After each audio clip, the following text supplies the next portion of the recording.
Good evening, everyone. Very warm welcome to the opening of Epoch 2020, Relevance of Gandhi in Present Tense, a solo show by Shelly Jyoti. This virtual event is being hosted by Indira Gandhi National Centre for the Arts, IGNCA, India's premier cultural organization that provides a forum for creative and critical dialogue through performances, exhibitions, seminars, and workshops on diverse arts, both traditional and contemporary.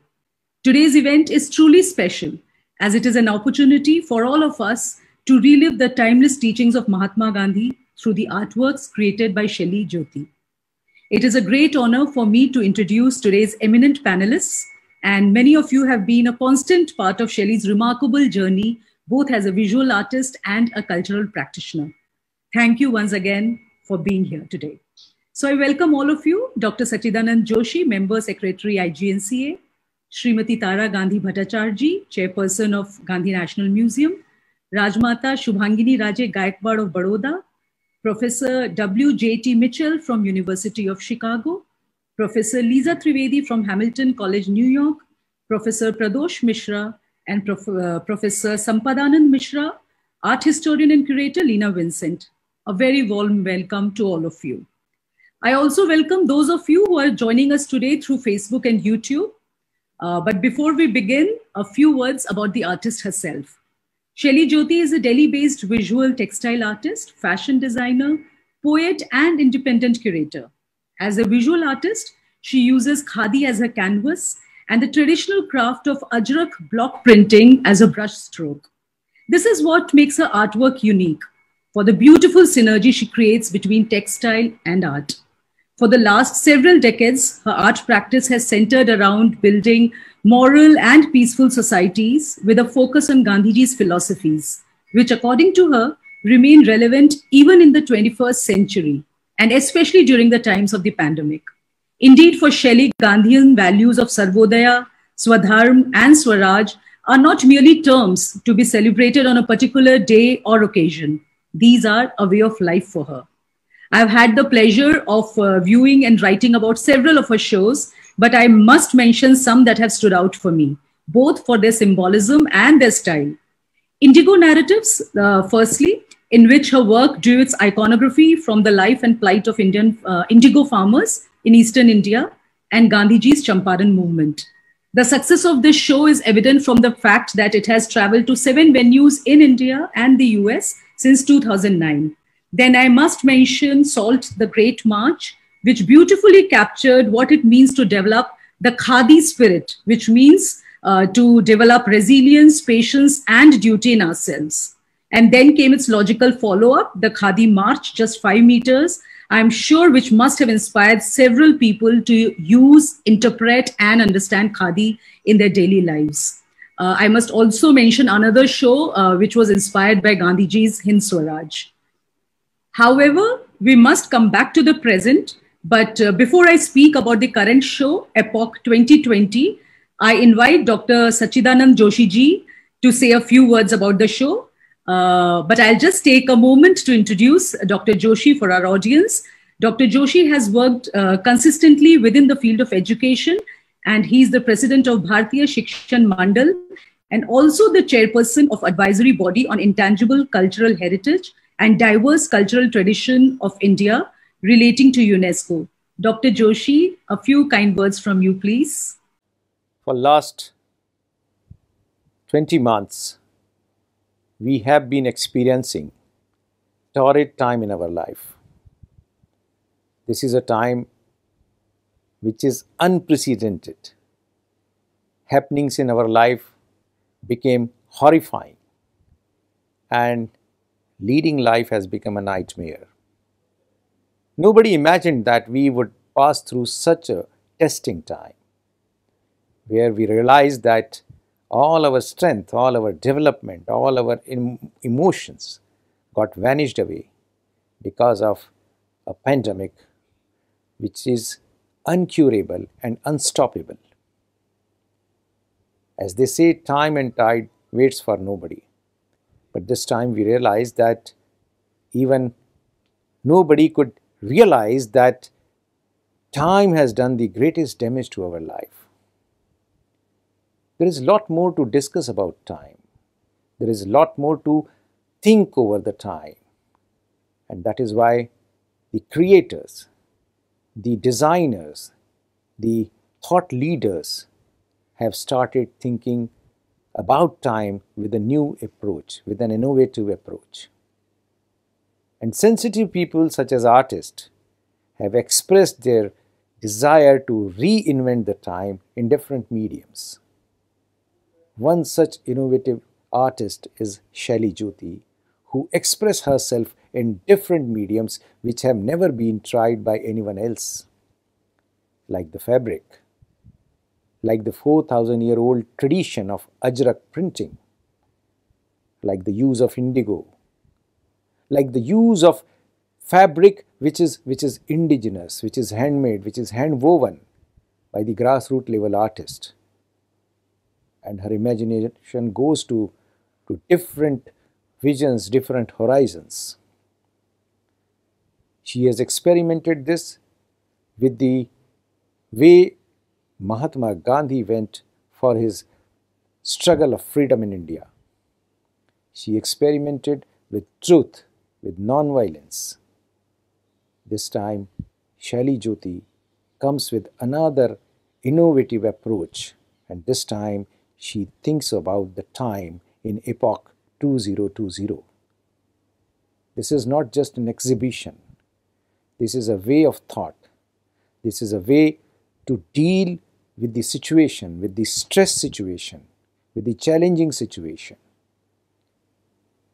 Shaili Jyoti has been an expression beyond imagination, and she has once again proved that it is only the artist who can think beyond barriers, beyond a designated framework. Indira Gandhi National Center for the Arts has been fortunate in presenting Shaili Jyoti earlier when she came with a remarkable exhibition on Mahatma Gandhi and indigo. This time, it is the time which is the major subject of discussion. IGNCA has organized series of discussions on time earlier also. We have brought out remarkable publications. We have created some memorable exhibitions earlier. This time we are experimenting this exhibition on a virtual medium, because virtual medium is the need of the hour. We want to reach out to the maximum people, but we know because of the limitations, because of the procedural sanctions about the COVID pandemic, because the protocols, because the precautions of the health, we need to confine ourselves to a limited number of people, limited number of audience. But we are sure that this virtual exhibition is going to go a long way. We are also sure that eminent personalities who are associated with this exhibition would definitely give a thought in developing this exhibition on a mega show for the future. I convey my best wishes to the creator of this exhibition, Shaili Jyoti.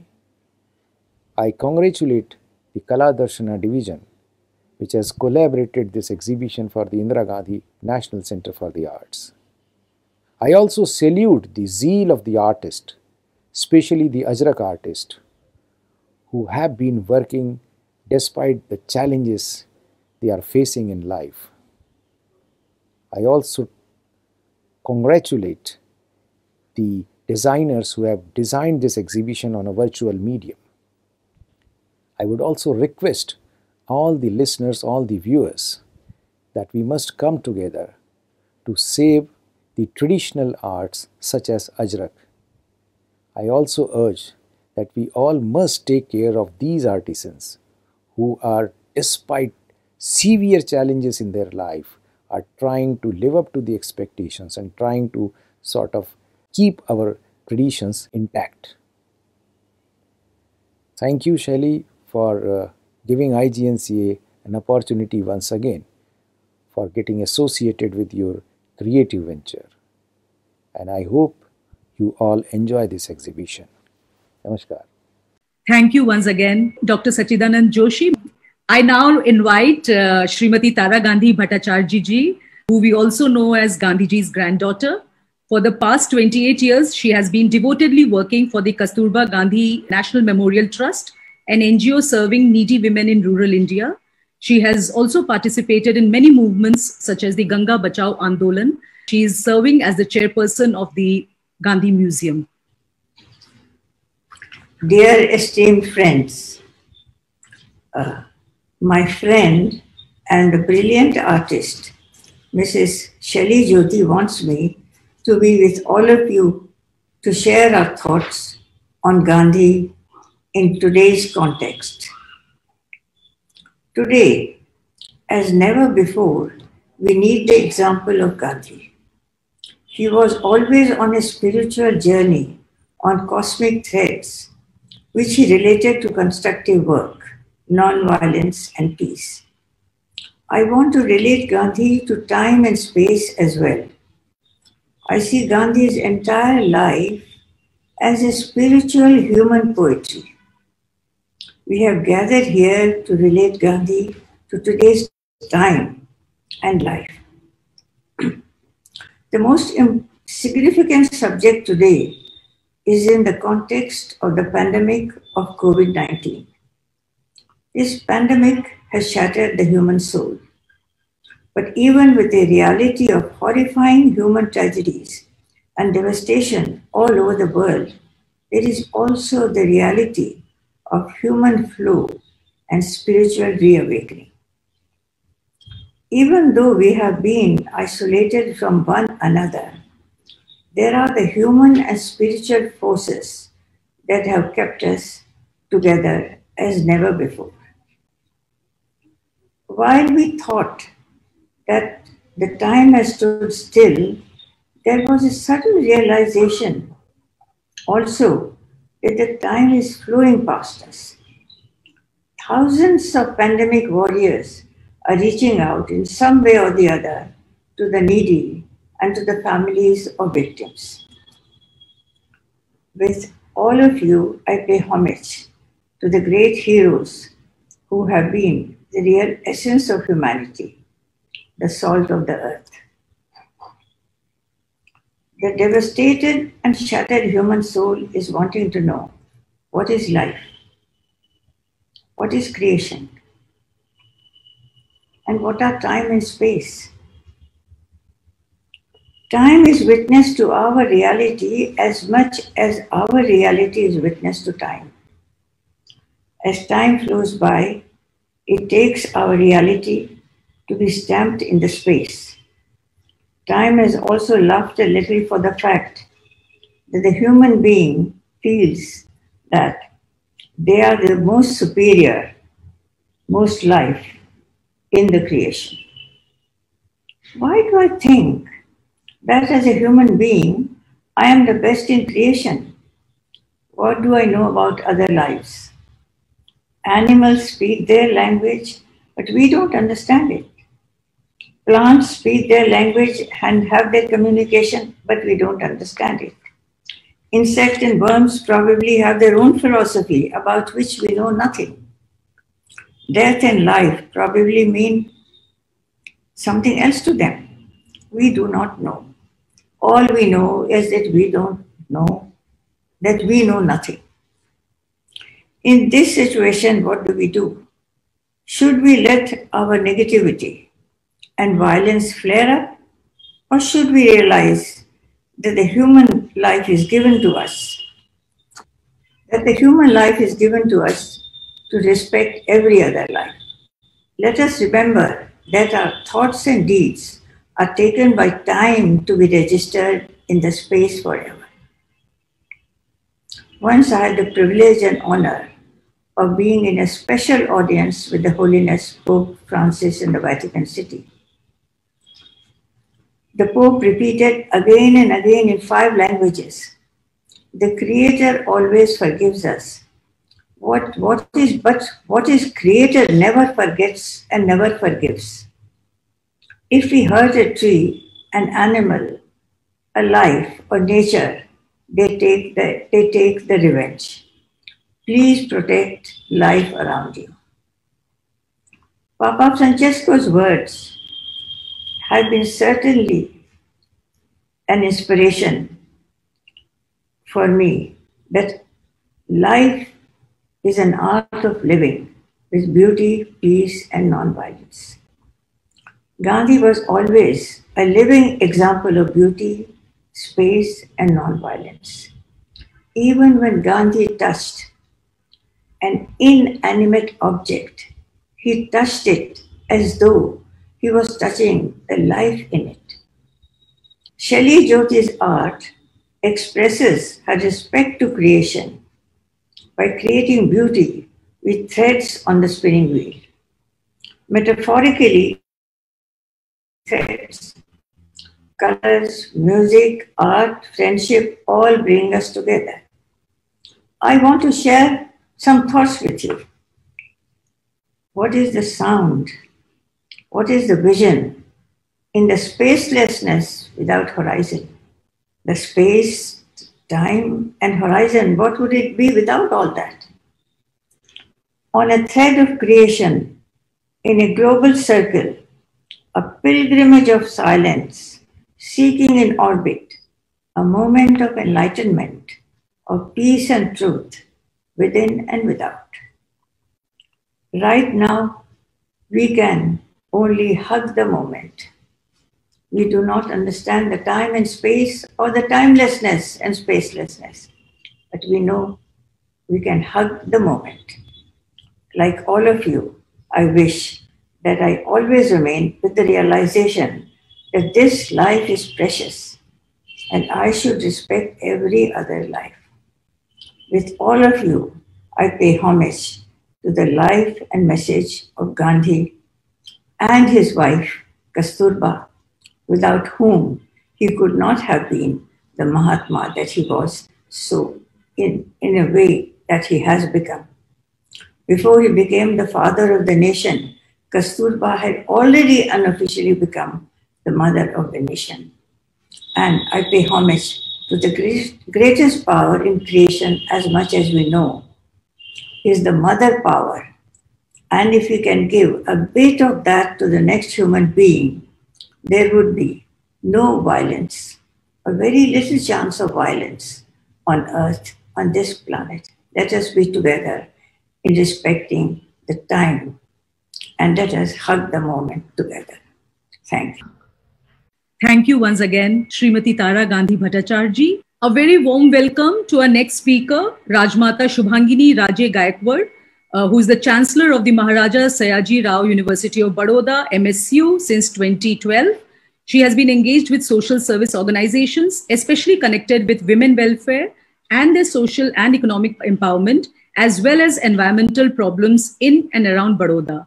Rajmata ji, please share your thoughts about the show with us today. Thank you. Okay, namaskar.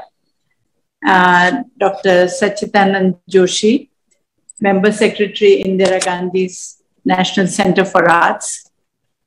Respected Srimati Tara Gandhi ji, Professor W. Michel from the University of Chicago, and Shelly Jyoti, whose virtual show we are going to witness. I'm very happy to have been invited as the chief guest at the virtual ceremony to mark the opening of the project Epoch 2020, Relevance of Gandhi in Present Tense, by the well-known artist Shelly Jyoti, with whom I've had shared a long association and a fruitful relationship. I've always had respect for her work and for her art, depicted especially in textiles. Shelly's exhibition celebrates the idea of simplicity, collective consciousness, revival of rural Indian crafts and arts, So I convey my sincere wishes for the success of this exhibition to you. The COVID-19 epidemic and relevance of Gandhian ideas formed the backdrop of her art exhibition.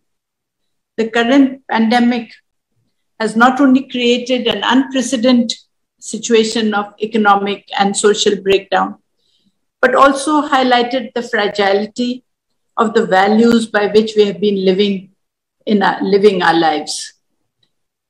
As every problem presents an opportunity, this pandemic has also given us an opportunity to realize and reassess the basis of modernity on the basis of which we have lived so comfortably till the pandemic exposed its contradictions. This pandemic has also given humanity a wake-up call to change our lifestyle and reconnect those values which we have abandoned in this journey of modernization, industrialization, and globalization. Mahatma Gandhi's thoughts and ideas have assumed particular relevance in these difficult times. In his famous work, Hindi Swaraj, he had prophetically linked modernity with endemic diseases. The pandemic taught us the value of social capital and importance of cooperation amongst us for the collective good and survival. We realize how unusable are those luxuries and possessions of life when our own health or the health of our loved ones is critically challenged. It made us aware that happiness is no relation to possessing material wealth. The pandemic also highlighted how social and economic inequality remains a major issue despite claims to the contrary. The poorest and the lowest social classes were doubly hit by disease as well as by loss of livelihood. We were sadly reminded of the Gandhian idea of the good of the last man as the goal of our public policies. Gandhi's idea of Swadesh and Swaraj has now been reinforced with an emphasis on Atmanirbharta in economic matters and in the need for developing indigenous technology. Buying local products, particularly from rural India, has gained much significance. We have to move from the concept of struggle for existence and survival of the fittest to mutual aid and cooperation.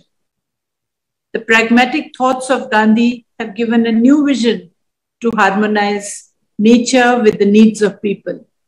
His ideas of truth and non-violence, simple living and high thinking, and holistic development reveal how sustainable development is possible without destroying nature and our fellow living beings. As rightly pointed out by Martin Luther King Jr., and I quote him, Gandhi was inevitable. If humanity is to progress, Gandhi is inescapable. He lived, thought, and acted inspired by the vision of humanity evolving towards a world of peace and harmony. We may ignore Gandhi at our own risk. I unquote. Shelly Jyoti has in this exhibition tried to express all this and much more. She has revisited the image of her previous exhibitions and reworked on them. The results are dramatically expressive. A symbolic representation of Gandhi philosophy, which is applicable even today, speaks sometimes even more than words. I congratulate her on this effort. May we all imbibe the attitude of empathy, gratitude, and concern towards all living beings. I thank Shelly Jyoti and the Indira Gandhi National Center for Arts for inviting me to participate in this event. And being a part of this wonderful exhibition. Thank you. Thank you, Rajmata Shubhangini Raje Gaikwad of Baroda. I now welcome Professor W. J.T. Mitchell, who is a Gaylord Donnelly Distinguished Service Professor of English and Art History at the University of Chicago. He works particularly on the history and theories of media, visual art, and literature from the 18th century to the present. He's teaching at the University of Chicago since 1977. We are very pleased to have you here with us today, Professor Mitchell. Please share your thoughts with us. It's a great honor to be invited to give the keynote address for Shelley Jyoti's opening of her new exhibition, Epoch. Indeed, it feels especially wonderful to feel that this is a hemispheric meeting of the minds around the question of time and the times in which we live. Jyoti's work brings into the present moment in the history of our species the centuries-old sense of time embedded in the image of the thread, the key transitional object between the fibers and the fabric, spinning and weaving, the fiber of being and the fabrication that makes up our world. Her virtuosity as a spinner weaver is evident in her bold compositions, weaving together images of mandalas as cosmic symbols of order and of catastrophic breaks, tears in the fabric and the fabrications. Her practice and productions are Gandhian in spirit, but thoroughly engaged with the present moment. This has led her to engage some of my recent writing about this topic of temporality, my attempt to map out the present moment of our time, what we are calling the epoch and the epoche of 2020, which lingers on to this very day, October 29th, 2021. My approach to the question of time has tried to circumvent the question of being, the essence, the foundational notion that underlies the concept of time, and to move instead towards an iconology of time, the shapes, figures, and forms that time takes and that we shape time into. Instead of asking what is time, we should ask how we picture it and what our pictures reveal. Wittgenstein proposed this as the best strategy in general with abstract concepts like games, language, and number. Instead of racking our brains to find the common thread that defines the essential character of a concept, he suggested that we suspend that effort. He said, don't think, but look. What he found as he looked at these abstractions was something already embedded in his own language, namely the idea of a common thread that strings together all the examples evoked by a concept. It suddenly occurred to him that his picture of what a thread is in the first place needs to be modified. Turning to the concept of number, for instance, he points out that we extend our concept of number as in spinning a thread, we twist fiber on fiber. And the strength of the thread does not reside in the fact that some one fiber runs through its whole length, but in the overlapping of many fibers. This modest empirical observation about the way threads are made leads Wittgenstein to his notion of family resemblance as a better way to describe the worlds mapped out by abstract concepts. As he says, for the various resemblances between the members of a family, build, features, color of eyes, gait, temperament, overlap and crisscross in the same way, and I shall say games form a family. What Wittgenstein does not say at this point is that the metaphor of family resemblance introduces a new dimension into the problem of abstraction, and that is precisely the question of time.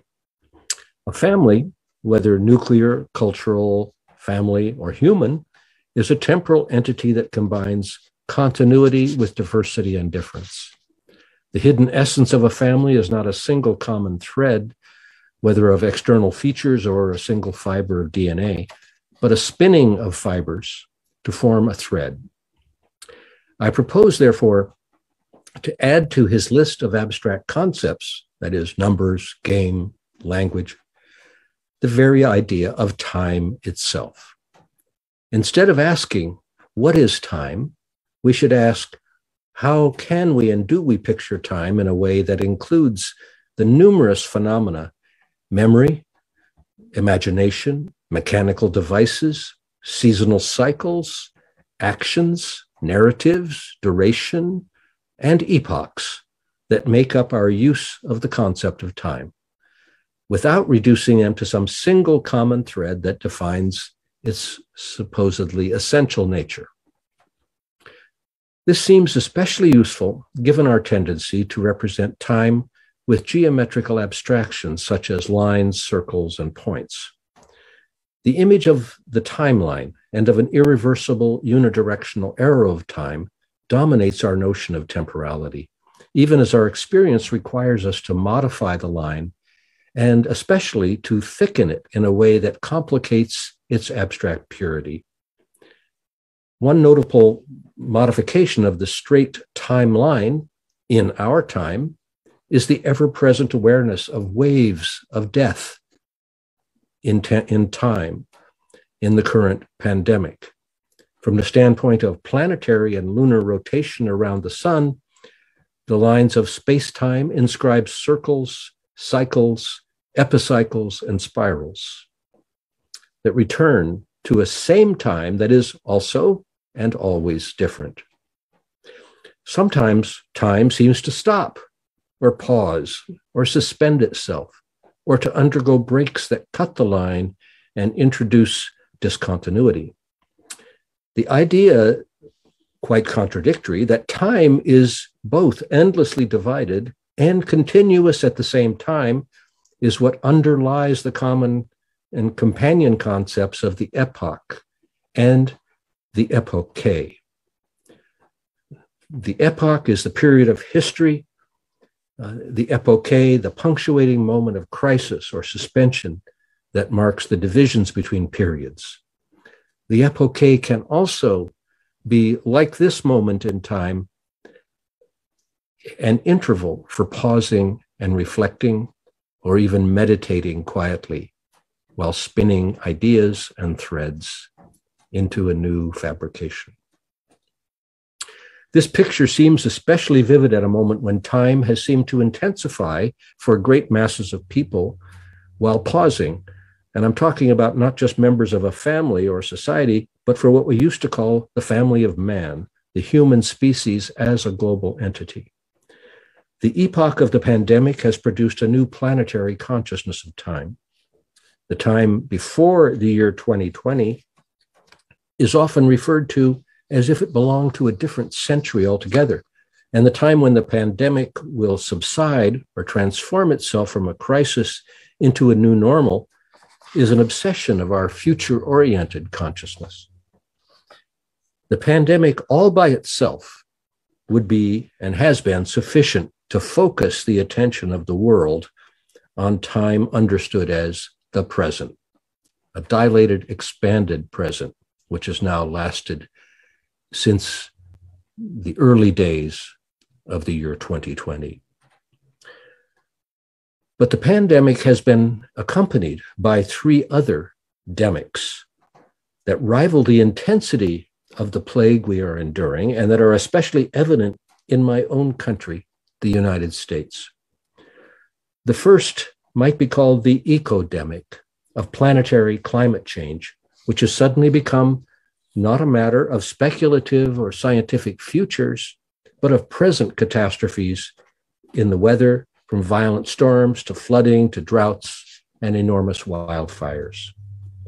Alongside this, we have what I want to call an infodemic, a viral spreading of disinformation and outright lies that deny the existence of the other two demics and seek to reframe them as political issues that provide a possible route to absolute power and the destruction of democracy by authoritarian dictators. Finally, there is the upsurge of what can only be called the endemic tendency of the human species to deny the humanity of its fellow members and consign them to subhuman status in the name of race, caste, religion, or national identity. In the US, this tendency was made dramatically evident in the murder of a single individual, George Floyd, whose death was transformed into a global event that gathered up all the images of American racism in a single body. In short, we live, as the legendary and apocryphal Chinese curse would have it, in interesting times, a time in which the demos, the ancient foundation of that modern political invention known as democracy, the body of citizens, is looking like an endangered species. The geometry of linear time, with its figures of continuity, circularity, and the pointed punctual moment, has a logical resultant or a combined figure in the image of the spiral or vortex. This composite image took on a visible body in ancient Greek representations of time in the figures of Chronos, Ion, and Kairos, who personify, give body to the line, circle, and point. Chronos carries a scythe which cuts the line of life and time. In depictions from Rubens to Goya, he is associated with the murder of his own children as the horrific figure of Saturn. In contemporary depictions that emphasize his destructive, all-consuming character, Chronos can become a figure of the imminent epidemic that threatens the planet itself. Ion is associated with the cycle of the zodiac and sometimes with the Ouroboros, or the serpent with the tail in his mouth. In some renderings, he's associated with the eternal character of the Roman Empire as the ruler of the world through all the cycles of time. In times of revolutionary change, the vortex of time is reversed and overturns the sovereign, who seems to sink into a whirlpool or whirlwind, as in William Blake's renderings of the fate of tyrants during the French Revolution. Finally, Kairos corresponds to the point or punctum, the moment of decision, the opportunity which must be seized by the forelock in a timely way. Otherwise, he'll pass you by, and there will be nothing to grab hold of on his conspicuously bald head. As the personification of the moment, he also wields a razor blade that cuts the timeline at the moment of choice. If Chronos is the Grim Reaper, Kairos is Jack the Ripper. What keeps the spiral or vortex image of time in constant motion, circling around any present moment, like the forces in a whirlpool or vortex? I would suggest 4 vectors of time consciousness that range from our own individual lives, relatively short and small, to our membership in collectives such as nations and generations, to the time measured in our devices and machines, to the inexorable cycles of planetary time. All these vectors, or what a physicist would call moments of force, now impinge on our collective present as human beings caught up in consciousness of multiple forces beyond our control. Our epoch is clearly a time of Kairos, of fateful decisions, not for us individually, but for our species. Is it any wonder then that I am especially struck by a single work of Shelley Jyoti's, among her many, many weavings and fabrications, namely the Threads of Swaraj? This is a site-specific installation combining hand-spun threads, 50,000 of them, woven into a spiral form connected to a ball of yarn. And it seems like an uncanny summation of all the threads of my argument so far, from the notion of geometric timelines all the way back to Wittgenstein's picture of abstract concepts as threads spun out of numerous fibers. Indeed, Jyoti's entire vocation as a spinner of threads and a weaver of abstract geometrical forms and fabrics seems to make material, literal, visible, and above all, tactile. Her craft is deeply rooted in a 5,000-year-old tradition of Indian fabric production that comprises a range of cosmic patterns with the meditative practice of spinning, as Gandhi famously encouraged, a half hour or a few hours per day in order to inculcate a sense of individual moral power, meditative calm, right alongside the political struggle for independence from the British Empire. As a nonviolent revolutionary figure whose example inspired a whole range of modern revolutions, Gandhi provided an alternative to the kind of violent uprisings documented by Blake in the 1790s. At other levels, he was deeply traditional, anti-modernization, anti-capitalist, but also anti-socialist, and in favor of the caste system and traditional village life. Jyoti's work also reminds us of the deep genealogy of time images associated with spinning and weaving, from the spindles and distaffs of the three fates in Greek mythology to the shroud woven by day and unwoven by night in the legend of Penelope, the wife of Ulysses. As you'll recall, Penelope tells her impatient suitors who want to share her body and her crown that she will not marry anyone until the shroud for Odysseus's father, Laertes, is finished. The threads of Swaraj seem especially close to this figure in its obvious display of its unfinished character. One can read the temporality of the weaving process in two directions. Read clockwise, it treats the ball of yarn as the source material that will complete the spiral. Read counterclockwise, it suggests that the threads are being unwoven, the vortex unwound, and the ball will grow in size as the spiral form is unwound. Is it too much to read this as an allegory of our planet and the destructive vortex of human activity that is shrinking the globe? Or is it an image of nurturing, the maelstrom of our species finding a way to nourish the planet as if we were connected to Mother Earth by a two-way umbilical cord? Shelley Jyoti's current exhibition expresses a lively awareness of all the dimensions of the time we currently inhabit. The video that introduces her exhibition combines all these dimensions in a vertiginous montage of woven patterns, each exploded to be replaced by another. At the end of her animated presentation of the epoch, she immerses us in the demic waves that seem to be washing over us in the current epoch.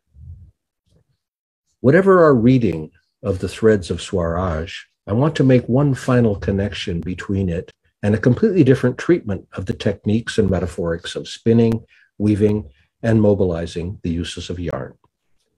As you probably know, the word yarn in English vernacular means a story, usually a fabulous, improbable narrative. It shifts the emphasis on the figure of the timeline from a way to make abstract geometry and the threads that compose abstract concepts into a concrete and material thing, into the realm of storytelling, fabrication, and its material basis, the fabric. Like the song lines of Australian Aboriginal sand painting or the strokes of Chinese calligraphy, these are lines that thicken and pulsate as they delineate tales and arguments. In American culture, the yarn can also provide the syntax and sequences embedded in the fabric of mysteries, enigmatic stories, which promise but do not necessarily deliver a clear answer to the mysteries they present. I hope you'll forgive me for descending from the sublime spinning and weaving of Jyoti's work to the rather mundane world of the American police procedural or cop drama, where the yarn serves, we hope, to disclose the secret pattern, the story hidden in the array of evidence that we have gathered. These two New Yorker cartoons illustrate this point perfectly. First, it all comes back to this ball of yarn,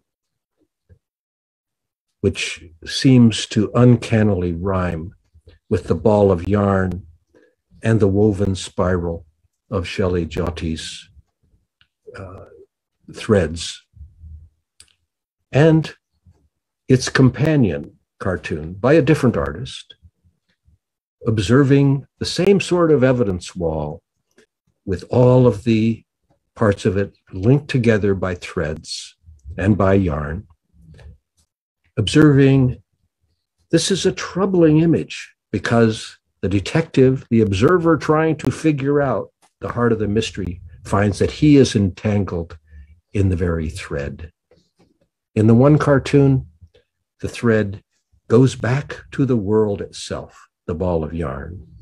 In the other, it goes back to the observer, the detective, the iconologist, the theorist, or the artist who is trying to weave the yarn into a plausible fabrication.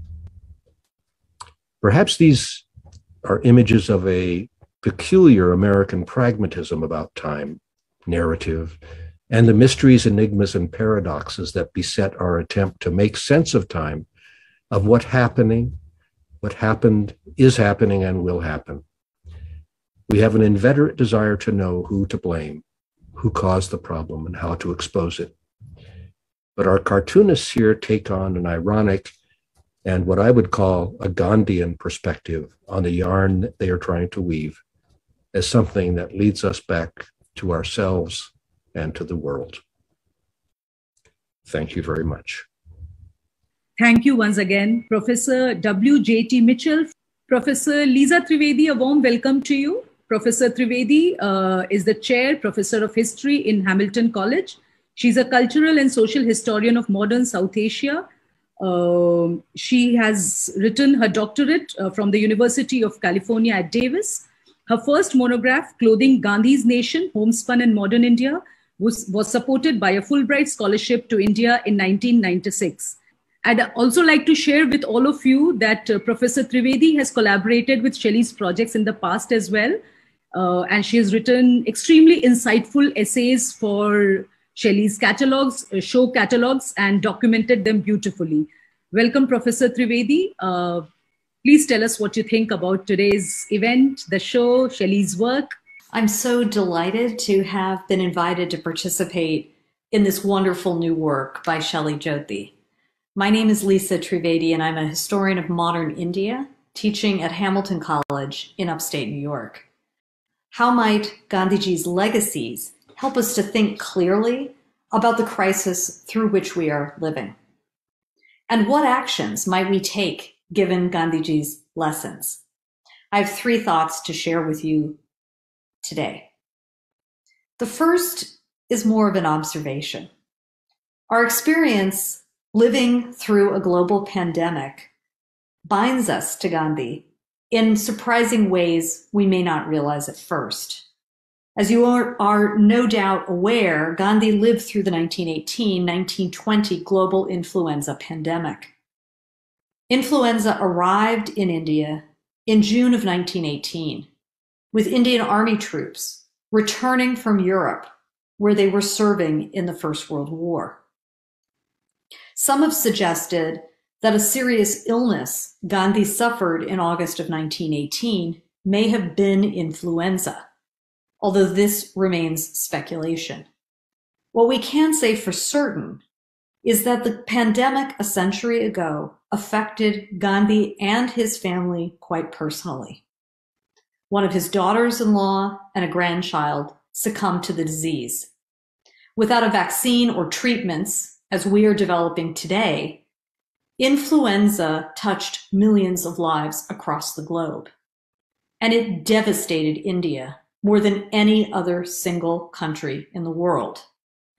Gandhiji and his family were not alone in their loss. an estimated 12 to 18 million Indians succumbed to the disease, roughly 5% of the population of British India at that time. Our forefathers, in other words, faced and survived a human catastrophe of enormous proportion, one not dissimilar to what we are experiencing today.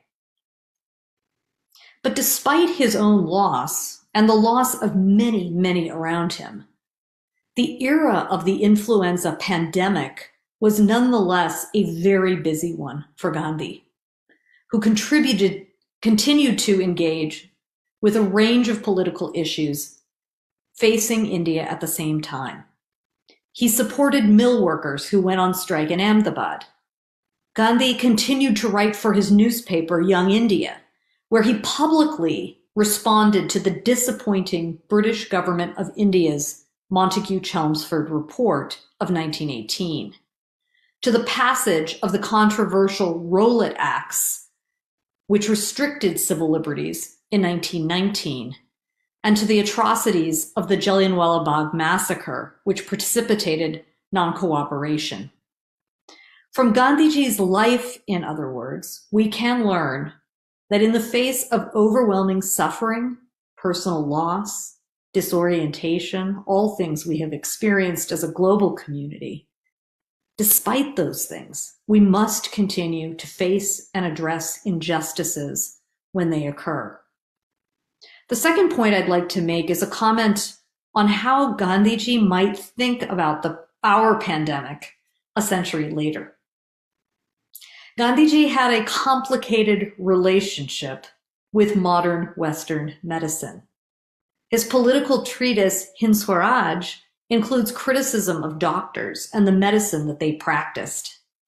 He was critical of modern medicine because it treated the symptoms of the disease rather than their root causes. Gandhiji himself devoted significant time on a daily basis for decades, experimenting with his own health in order to find alternatives to modern physicians and their treatments. Faced with COVID-19, I suspect that Gandhi would embrace any action we could take to protect ourselves and our neighbors from the spread of the disease. But I'm also quite confident that he would have some very hard questions for each one of us. What is it that we are doing as a human civilization that has contributed to the rise or emergence of a disease like this? How might we live without placing the strain on nature, which produces deadly viruses like COVID-19? Gandhiji, in other words, would challenge us to think beyond immunization and treatment as a solution, and to examine deeply and then reform our lives in order to live in greater harmony with our environment rather than at its expense. The third point that I'd like to make is a sort of Gandhian prescription. Maybe that is something I shouldn't offer, but it's something for us to think about, possibly to put into action as individuals, as families, as neighborhoods or communities. One of the most powerful lessons that Gandhiji has left us is that change is within our power. Seemingly small individual actions in his teachings have proven to be transformative, not just for individuals or local communities, but in some cases for the entire world. This was the message of Satyagraha. Even in the darkest days of the pandemic, in the spring of 2020, and in the midst of the devastating Delta variant spike that followed this year, Gandhiji might encourage us to observe the actions of those who have done seva for their neighbors. He would want us to see and to meditate upon the goodness of righteous action. Of course, we have all read many stories of neighbors helping neighbors. I feel myself that I've read dozens and dozens of stories, uplifting, from India, from the United States over the past 21 months. But also, I've read these stories truly from nearly every country around the globe. That's power. And Gandhi would want us to observe that action, to recognize that power, and to undertake power and action ourselves. He believed that the performance of our dharma necessitated the undertaking of seva. Seva was what would bind humanity to one another. And he sought to share the particular lesson of seva drawn from India's rich traditions with the rest of the world. So I'd like to end my reflections with you with a beautiful example of Gandhiji's legacy in action today. I know it's just one of thousands and thousands of examples that can be seen across India as she has worked so tirelessly to address the pandemic for her population and beyond. I hope that it will inspire you to observe good action and to encourage those around you to do the same. This is the first step in reforming our own behavior and to performing seva for our neighbors. In rural Saurashtra, in Amreli district, Gujarat, is an institution founded upon Gandhian principles, the Sarvodaya Saraswati Mandir.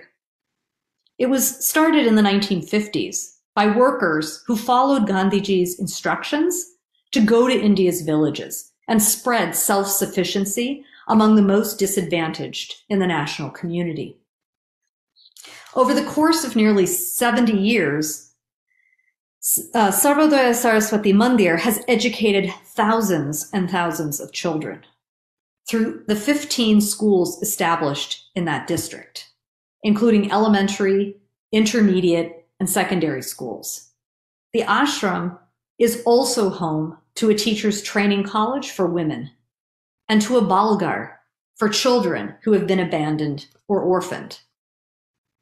When the second wave hit India, fear and stigma associated with COVID made it hard for villagers who were afflicted to seek treatment.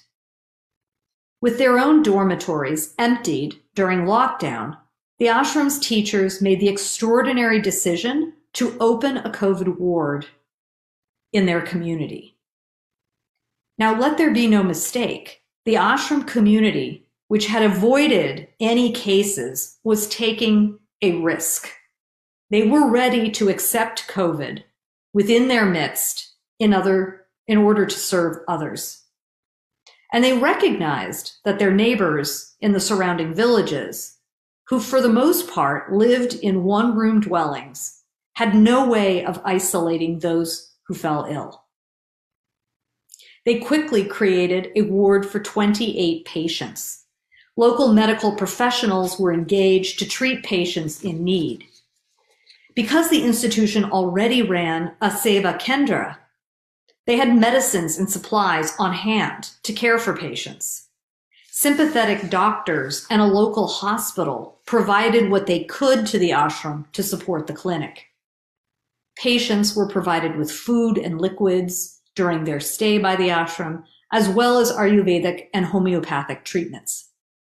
The ashram also assembled a small team of volunteers to help elderly couples and widows in the vicinity. This Gandhian institution in 2021 could not stop COVID from infecting its neighbors or from taking the lives of loved ones. But it did offer help, and it offered the comfort of neighborliness. It's an example I think Gandhiji would want us to focus upon today. He would want us to find inspiration to guide us as we continue to live with COVID and future diseases that are sure to follow. I want to thank Shelly Jyoti again for this wonderful opportunity to contribute to an extraordinary event. I cannot wait to return to India myself in the year ahead, and I wish you all the very best. Thank you so much. Thank you once again. Professor Trivedi. Professor Pradosh Mishra, is the professor at Department of History of Art Faculty at Banaras Hindu University. He has had many research papers to his credit, and he has also curated significant exhibitions like Bapu Ko Karyanjali and Cosmic Geometry of Varanasi, which was organized by the Government of India in collaboration with Central Lalit Kala Academy and National Gallery of Modern Art and BHU, Banaras Hindu University. Welcome, Professor Mishra. A few words from you, please. Good evening, everybody, and I'm really privileged to be a part of this, this presentation of this virtual event that talks about Epoch 2020, an exhibition by Shelly Jyoti, which talks about the relevance of Gandhi in present tense, time, rebirth, and iconology. It's a very interesting time to talk about time itself, because the time that we are passing through right now in the pandemic is a very challenging one. And before I enter into my brief discussion about what I'm going to speak, let me thank everyone. First of all, IGNCA for bringing this opportunity to me through Shelly, and all my co-panelists, those who are here to speak today, and Professor Mitchell, Professor Lisa Trivedi, Professor Mishra. So it's a privilege to share the dais with you and to bring my views about this exhibition. As a student of art history, I think we all understand that time is very significant for us, and we understand that we go by a linear timeline, which in fact speaks about history over the periods. But what as a student of art history, what inspires me is the parallel timelines, the timeline that is experienced by the individuals over the period of history. And it is like many times going parallelly alongside each other and trying to understand how we can contextualize this Epoch 2020 in the present context. So, well, I was looking at the introduction, the concept note of this exhibition. I was looking at three segments. One is a pointer, the second one is two questions, and the third one is an observation. So that actually fascinated me to get into this whole point of discussion. So the first, what time is about, the temporality, so the iconology of time. And obviously when we talk about time, we basically talk about two segments, the linear and the circular, that is mentioned in the Purana.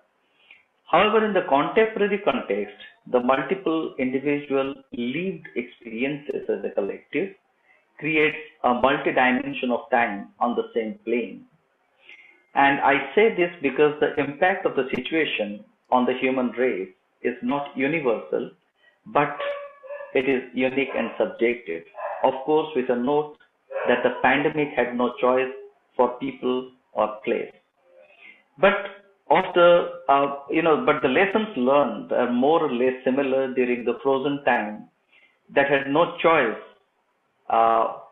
And this why I call frozen is because of the lockdown of the physical activities that came to a halt, and everyone was restricted to their individual space in case of the virus infected group that was put into isolation. So a sense of despair, a sense of distrust started engulfing us, wherein the sufferers were not attended by their kin due to the fear of being transmitted.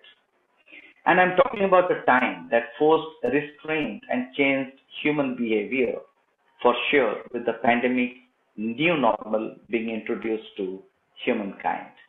Now, when I say about this, we are perhaps living in the same time per se when we talk about the time. But at the same time, we are also living in our own individual timelines.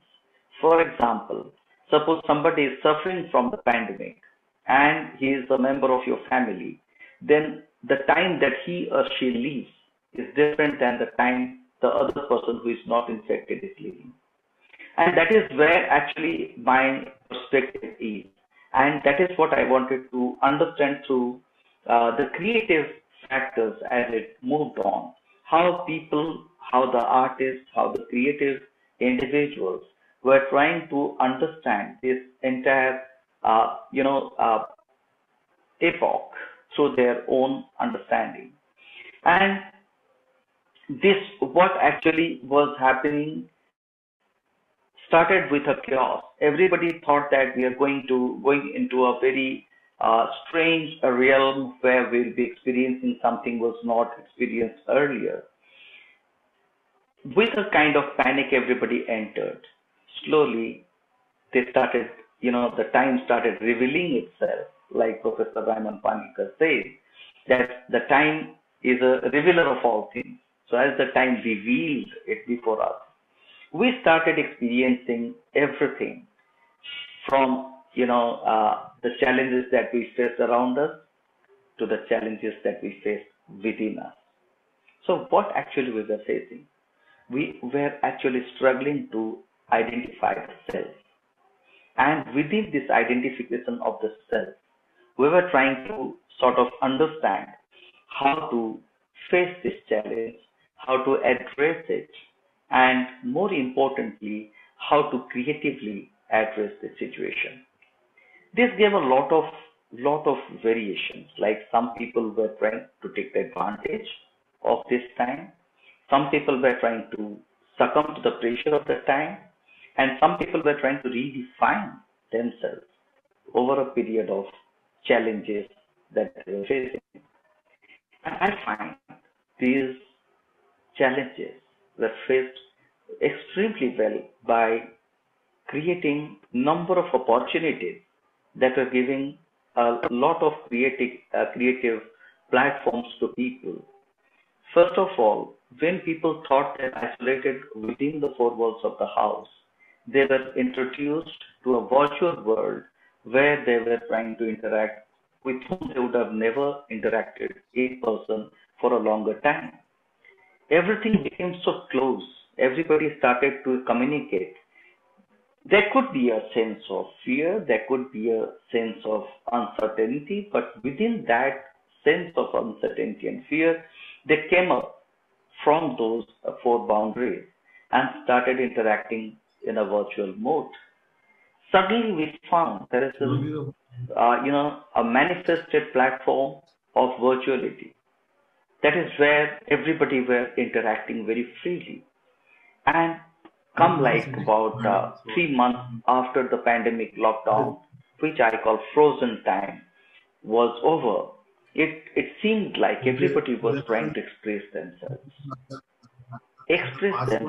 in their own ways, in their own means, and were trying to explain to the world at the same time that everything is not over.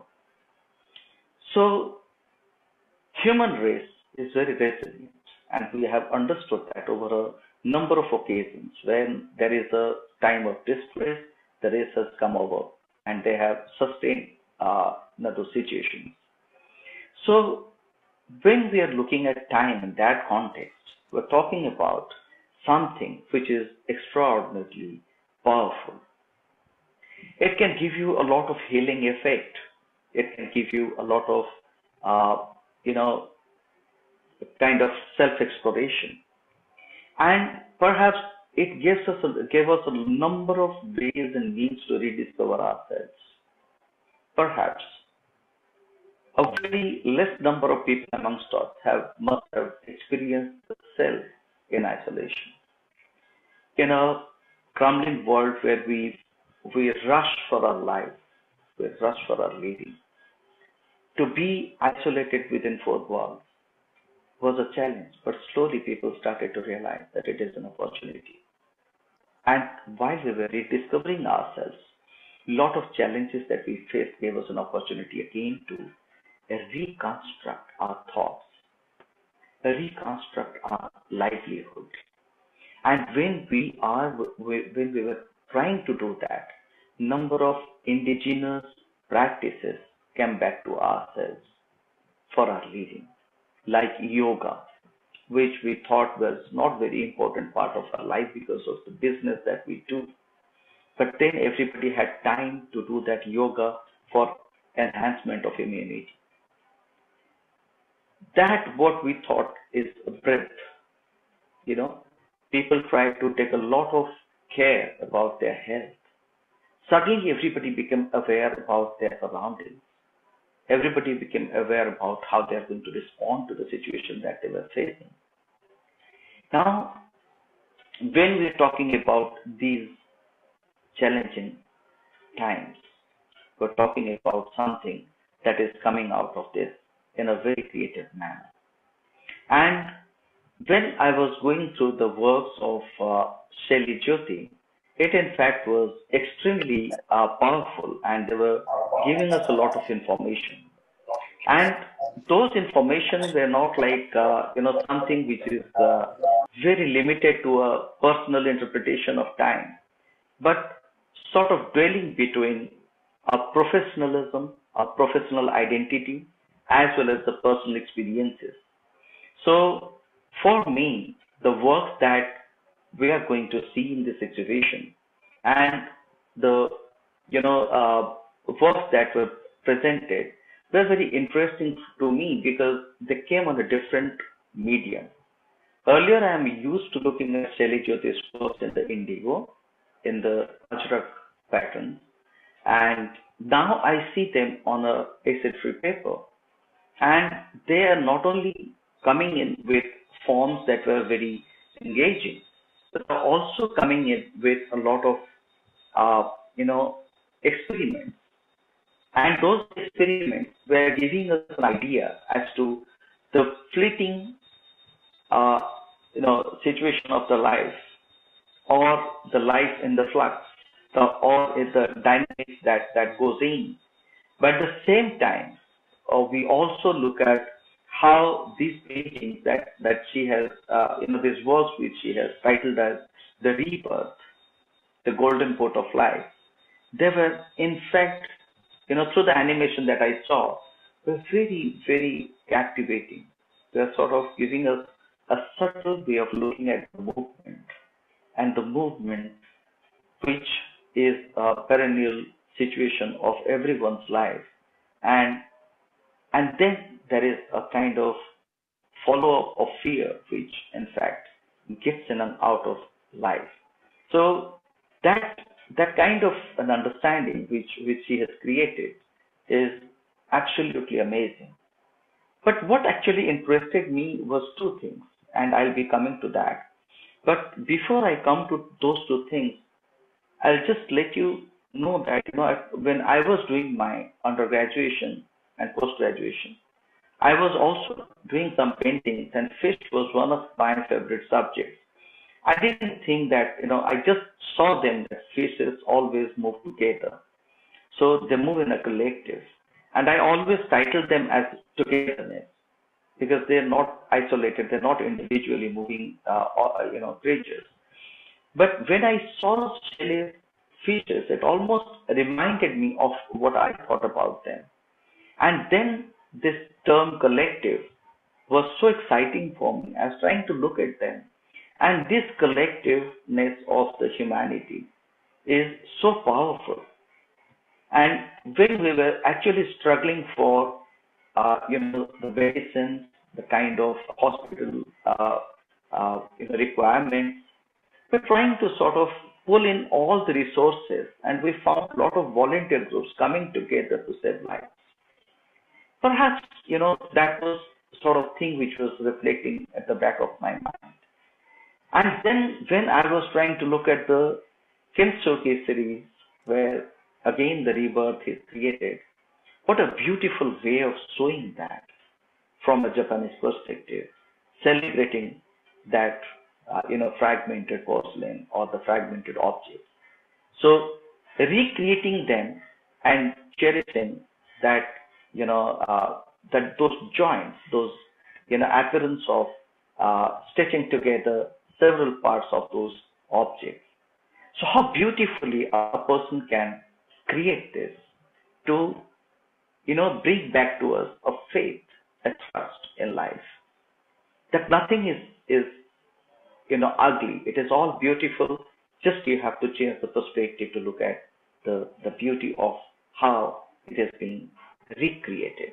So this rebirth was certainly one of the factors which impressed me a lot, because at the end of the day, that kind of a crack which appears naturally or by force is being recreated. So it's just a rebirth which comes in with a beauty. So the entire perspective of looking at life, as Shelley does in her works, it seems like it's a conscious effort to draw the beautiful amongst everything that is so challenging around you. So when we are looking at works of Shelley Jyoti, it is like it's a world of number of things. And when I was going in detail about these works, and I think more will be given to you by Lena and Jyoti as they will virtual work. But at the same time, I'll just give you my impression of what I have thought about it. The kind of motifs that they appear from those ajrak, they reappear. They sort of try and connect all the previous projects that Shelley did in her earlier exhibitions, and the way she is trying to pull them all in with the experimental approach as to represent a virtual show through making this work. And when one sees those works, it is not devoid of a text. It's very much close to what a fabric can say, the kind of statement that they're trying to create. But at the same time, there is a number of other things which are also simultaneously appearing on the surface. And these are the surfaces which are making it, far more creative with a multimedia handling of the subject. At the same time, it also gives you a kind of metaphoric representation of what she thinks about the time through which we pass. And then then she talks about the cyclic and the linear time, and these are things that we discuss in Indian context, and I think I'm not a subject expert to that, but I have given my view on kind of multiple time moving at the same plane. So that I've spoken in the beginning. So what we did is something that was a homecoming to our own rich cultural tradition and heritage. Because when I was doing that research, I was given to know that number of people who were taking non-vegetarian food came back to the vegetarian system, because they thought that it is, the vegetarianism which is going to improve the immunity through systematic way as it is prescribed in several texts of ancient India. And then they were doing yoga, which was a age-old practice in India, and people started relying on that because of the immunity development. And then there was a food habit and practices that they were doing. So when I was looking at the rebirth, Make in India subject, sort of I was trying to think how they were related so closely to the people of India, how they're trying to look at the Indian civilization, and what this pandemic has given us back is to introspect, to start understanding the inner self, rediscover. So when we are looking at such things, it is about a self-regulated discipline that everybody expected of the humankind to reflect upon. Now this discipline perhaps has saved us to a bit through this pandemic. And when we talk about all these practices, they were very much there in Indian spiritual system. Introspection plays a very significant role. It is not about what rules outside, what is the rule of law, but what is the rule of nature's law, the law of nature that is going to drive our lives.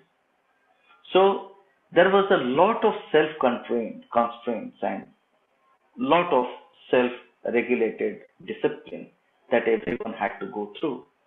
And this is where we talk about the greatness of the Indian subcontinent, the Indian cultural heritage, where we have so much of canons, texts, Puranas, Brahmanas, which talk to us, which gives us the information regarding how the ancient practices were so useful to have a healthy life. So, when we talk about Make in India in the modern concept, we talk about something that was already there. We need to fall back upon and bring them back to, in a manifested form so that people start believing in it. So that's one thing which in fact impressed me.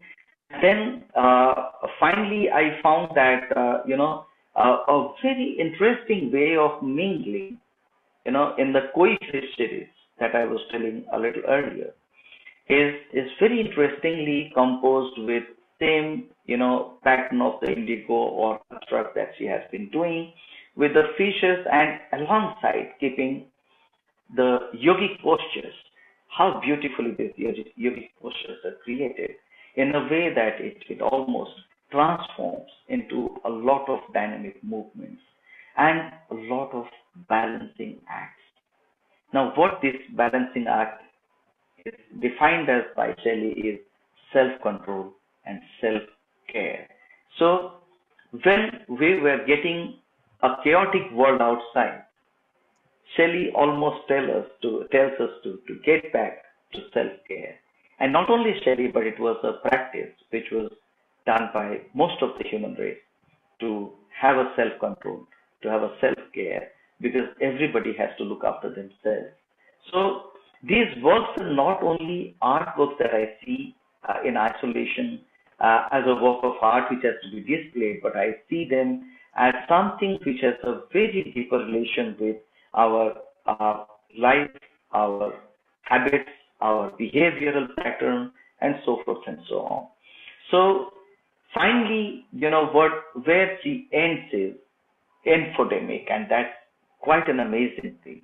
In a world where we find a huge lot of information that in fact surrounding us, where it is very difficult to put them together into a nutshell and figure out which is right and which is wrong, which is fake and which is truth. These all information are overflowing us. And how to get the right information in that became a challenge, especially during the pandemic. And why I say that? Because during the pandemic, we found the information started flowing in the virtual networks and in the websites, where we were almost like every day visiting.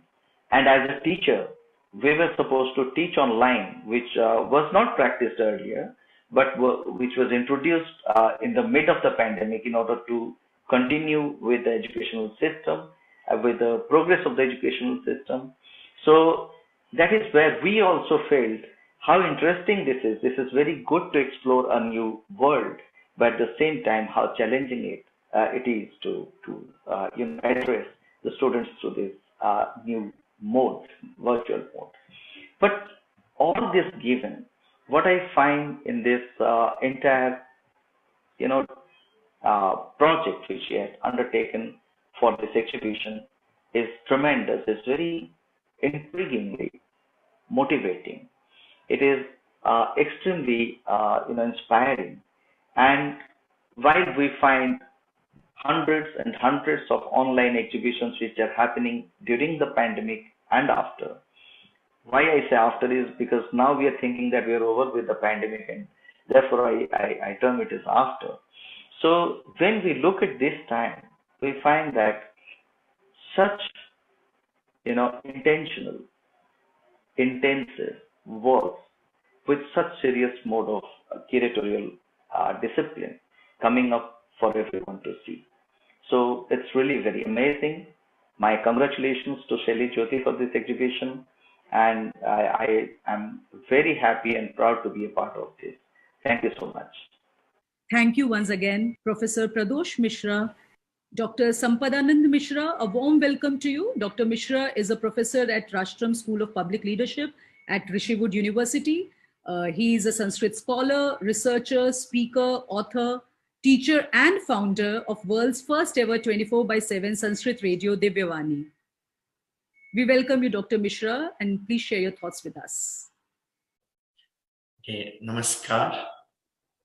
I'm grateful to Shelly Jyoti for inviting me to speak on this occasion. And the content is very interesting. The topic itself is very interesting. Kala, the time spirit. And we all are, as a part of this whole universe, which is a movement itself. We all are part of this movement. We ourselves are movements within the movements. Yat kincha jagatyam jagat. Everything here is a movement. And the world goes on like a movement within the movement, a cycle within the cycle. And when we are talking about movement, within movement, there is a supreme movement. And in that movement, whether it is great or small, the supreme or the minute, there is something which is without movement, which sustains the movement. In the highest sense, the supreme reality is without movement, holding or containing all the movements within itself. And when this supreme, who is without movement, containing all the movements within itself, for the purpose of the objectivization of what it contains within itself, the formless, who contains all forms within itself, when it objectivizes for the purpose of objectivization, when it moves from itself, so it becomes measured. And that measurement is called the Kala. When, for the purpose of objectivization, from the initial subjective state, the supreme itself, the imperishable, the immeasurable, the infinite, when it becomes finite, or when it extends itself to become the finite, it becomes measured by movements and events. And this, in a deeper sense, is called the Kala, the time spirit. And in the Bhagavad Gita, which is the most profound text of Hinduism, the Hindu tradition, the Adhyatma tradition of the Bharat, of this land. So Krishna himself says, Kala Kalayatamaham, I am the time, the head of all reckoning, those who reckon and measure. The immeasurable, timeless reality becomes measured by time. And then this time has a triple status. For the purpose of creation, it assumes a triple status. And this triple status of time is experienced in the objective world, in this relative existence, as past, present, and future. And here, it's a relative experience, as what we call past was present once, what we call present is what was future before, or what is future what will become present. The future is what will become present, what will become present, and then past after a time. So time is a continuous movement. A time sequence, which is an infinite continuum, that is why it's always qualified as akshaya, imperishable, akhanda, uninterrupted, one single whole. And akhanda, akshaya, this infinite continuum of what? Of what is apparently definite parts. So which are the definite parts or definite finite forms? So of that, it is the infinite continuum. So this is the characteristic of the time, the kala. But this time is experienced, and we experience in different times the different play of this time. And sometimes we experience the most terrible form of this kala as we are experiencing at present. The present time, a very difficult time through which the world is going through. What amount of chaos, what amount of fear, what amount of frustration, what amount of dejection. It's all as if at the peak, at the summit. And why does it happen? And when it happens, what should be our role? How should we approach it? How should we take it?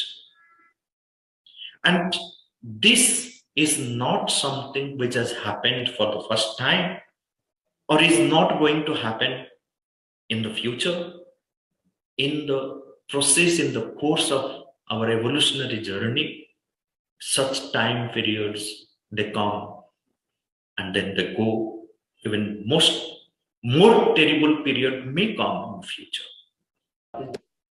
What is important is what is the lesson that we take from what we experience being at a particular time. How does our soul give expression to itself in its evolutionary journey or while being in such a situation?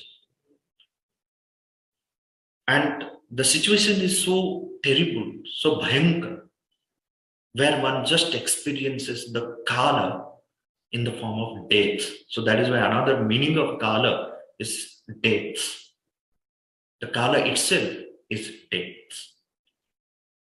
And that death itself is the supreme reality.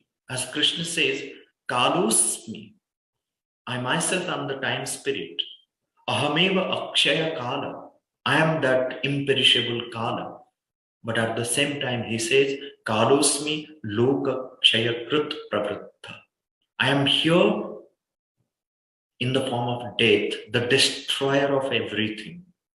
And this destruction sometimes, as it is experienced by many, this destruction is, though in our experience, we see that it is just the destruction, but from the supreme point of view, he destroys in the form of kala, he appears in the form of death and destroys everything because he wants to recreate something new. And for the recreation of something new, something has to be destroyed. And every time this destruction has happened, we see something new. Along with this destruction, something which is of old, something which creates problems, something which suspends or makes effort to suspend the evolutionary journey or brings this mutation, needs to be broken, needs to be destroyed, so then the new can appear. So in the form of kala, the Supreme himself destroyed in order to create something new. And the Shakti of this Kala, this time force, when we contemplate on the Tantric experience, the Tantric knowledge, the Shakti, the feminine aspect of this Kala is Kali. And she is seen as the dark, the transformer of the world. And this darkness of Kali, as one finds it in the Tantric experience, is the preparatory time of night before the dawn. It is the preparatory time of the night before the dawn, a fine dawn, a fine sunrise, a new light is going to be dawned upon the earth. This is where the Kala, the Akshaya Kala, the Kala as the death, the Kali dancing on Shiva is seen. And all those who move harmoniously with the continuous rhythmic flow of time, they are survived by the time. The time which is imperishable, Akshaya, Akhanda, and is never spent. And the experience of the seers and sages of this land, all those who follow this continuous flow of the time, they have experienced it, they have lived it, they have become that. And as per their experience, all those who do not follow this eternal law, this continuous rhythmic flow, rhythmic movement of the time, if they do not cope up with the time, they are spent by the time itself. Therefore, Bhartrhari says, Bhartrhari, a philosopher, a poet, a grammarian, he says in his Vairagya Shatakam, Kalo na yato vayameva yata. It is not the time which is gone, which is past, which is spent, because time is never spent. So it is we who are spent by the time because we didn't cope up with the time. We didn't maintain our harmonious movement with the harmonious, continuous movement of the time. And here in our tradition, we give that respect to Kala by saying Kalaya Tasmai Nama. To that time spirit, we submit ourselves, so then that imperishable, indivisible, Akshaya, Akhanda Kala takes care of our evolutionary journey. And when the destruction happens, when the destruction takes place, and we experience that, and the experience itself is really, really terrible. That's what we saw during the second wave. What a terrible time. And we thought that the Pralaya has come to consume everything into its own, to swallow everything into its own. The whole world is as if going to be destroyed by this. Why do we have such fear, apprehension? Why do we lament on the loss of something? Because we are not prepared. We have not prepared ourselves. We have not made ourselves strong from within because we have cut ourselves off from the timeless values. We have seen time in its parts, in its measured form, but we have never contemplated on the timeless aspect of the time, where lies all the eternal values. The seers and sages, the visionaries of this land, the Trikala Drashtas, who could see through past, present, and future, have given us in the form of vision, in the form of their teachings, what we call the timeless values. And as we are away from these timeless values, we have never paid any attention to these timeless values. We have never manifested those values within us. So we keep suffering. we become incapable of coping with the harmonious flow of the time, and we say that it's a bad time, or we say it is a good time when we experience something good. But from the deeper, higher point of view, there's nothing good or bad. Time just flows.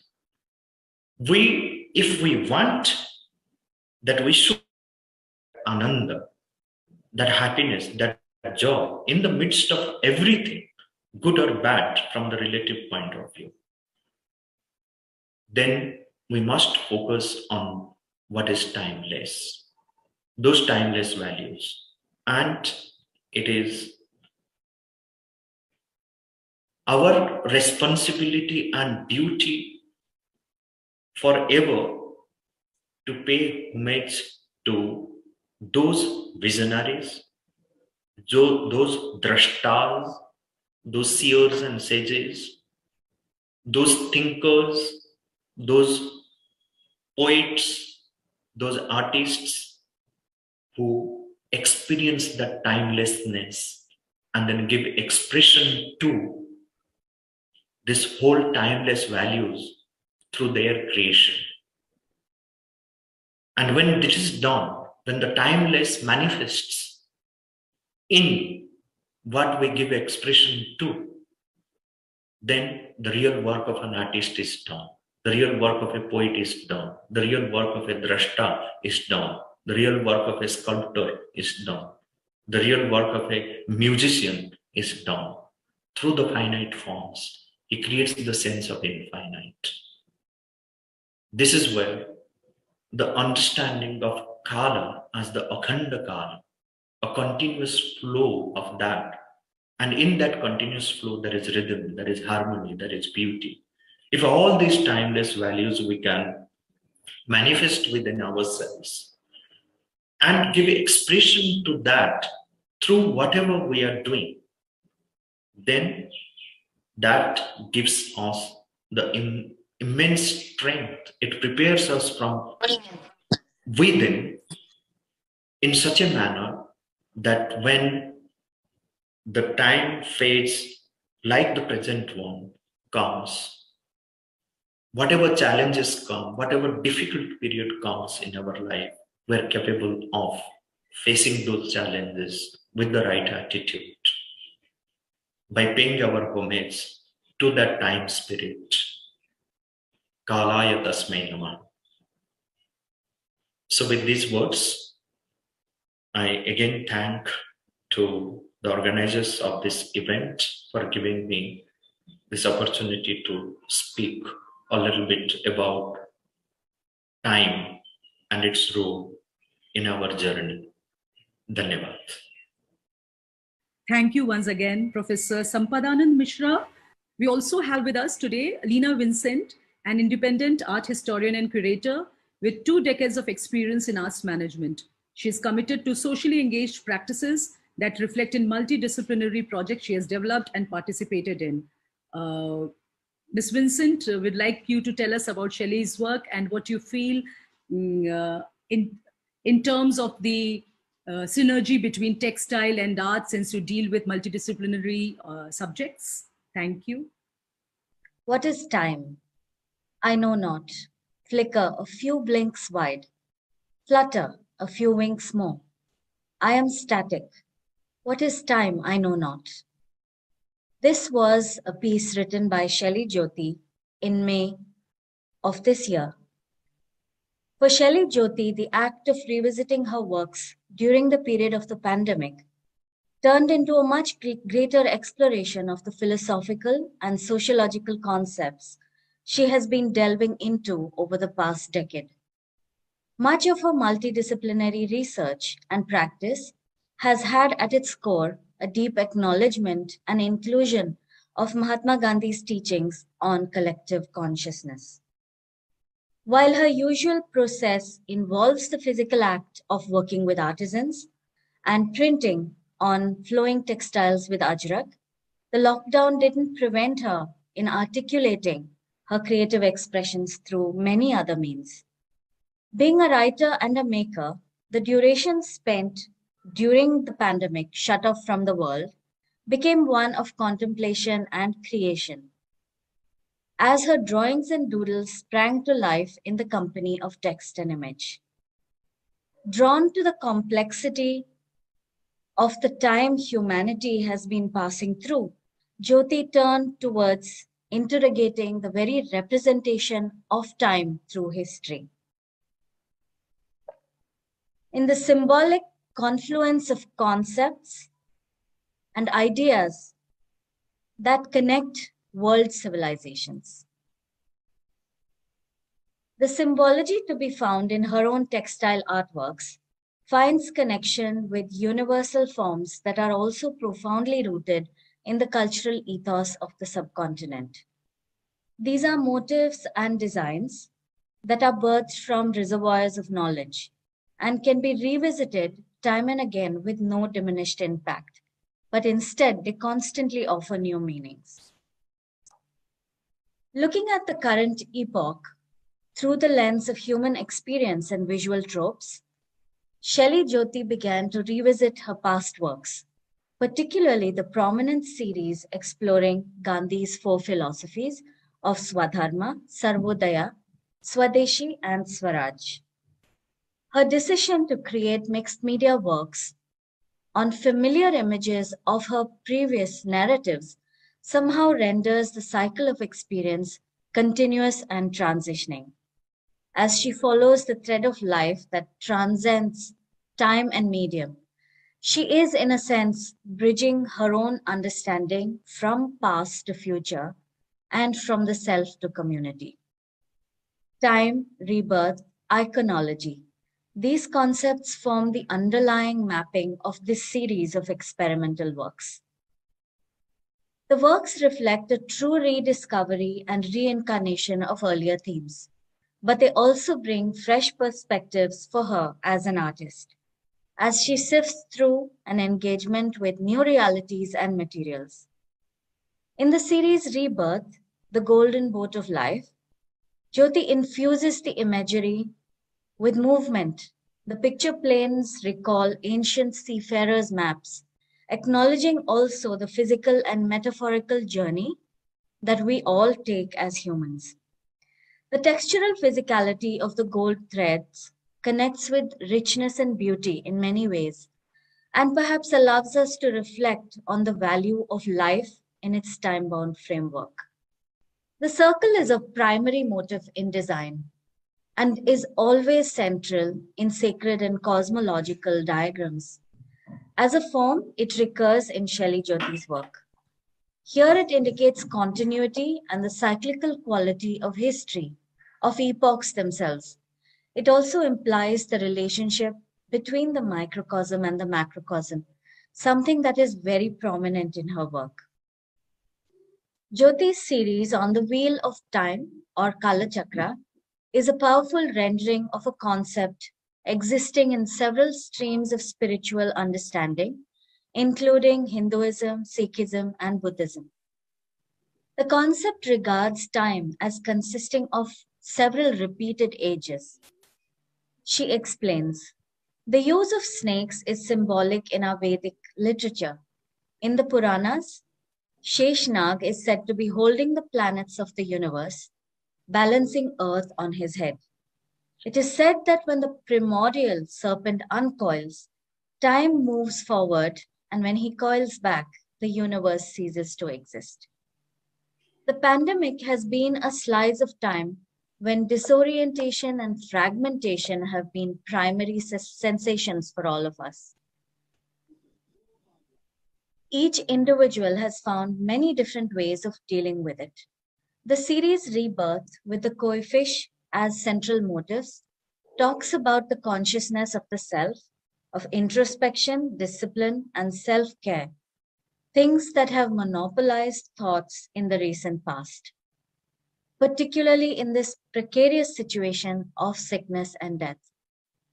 Jyoti mulls over the body constantly, its survival, and the precious breath that keeps stasis. For Jyoti, the concepts of Swaraj and Swadharma guide the way she looks at society, and how an individual participates in collective well-being. Some of the works in the series elaborate on these notions of interdependence and of human beings able to reach out to those with lesser privilege than themselves. Both her work with indigenous artisans as well as her belief in the local as an artist and a fashion designer have framed the series Rebirth Make in India. The framed silhouettes of the ancient Angraka pattern of tunic recall centuries of textile production and practice, dyeing and stitching, also drawing attention to the communities that need our support in these dire times. The idea of kintsugi was inspiring in the present and fractured times of the global pandemic, she says. This evocative series, based on the Japanese philosophy of mending broken ceramics with the precious material of gold, speaks about transforming what is shattered into something whole again, something that becomes then special, fitting together the pieces of a puzzle to create, in fact, a fresh fabric of life. In compiling this series of paintings, drawings, and poems, Shelley Jyoti has delved into both a theoretical engagement with the present times and a personal, artistic, and of course, a cathartic experience and response to her living times and those of society as a collective. A planet beyond repair, human paradigm, communities to come together to heal, design, and weave. The new fabric of life, sediments of humanity, hung on fossils of thread. I end with this excerpt from Shelley Jyoti's poem. Thank you once again, Leena Vincent. Thank you everyone for your kind words. This was an extremely interesting and enlightening session. I would now like to say a few words about the current show, Epoch 2020. This is just a small part of what is going to be a much larger show in the offline space just a few months from now. The current show features 30 small format diptychs on paper, short poems from Shelley's new series, Passage of Time, and site-specific installations. More about the show from Shelley herself. Over to you, Shelley. Namaskar. At the outset, I would like to express my gratitude to all the esteemed panelists for sharing their thoughts on time, times of pandemic, and Gandhi's relevance in the present tense. I sincerely want to thank Member Secretary Sir, Shri Sachidanand Joshi ji, for giving me this opportunity to open my new works at IGNCA platform, along with webinar with eminent speakers having deliberations on the epochal times.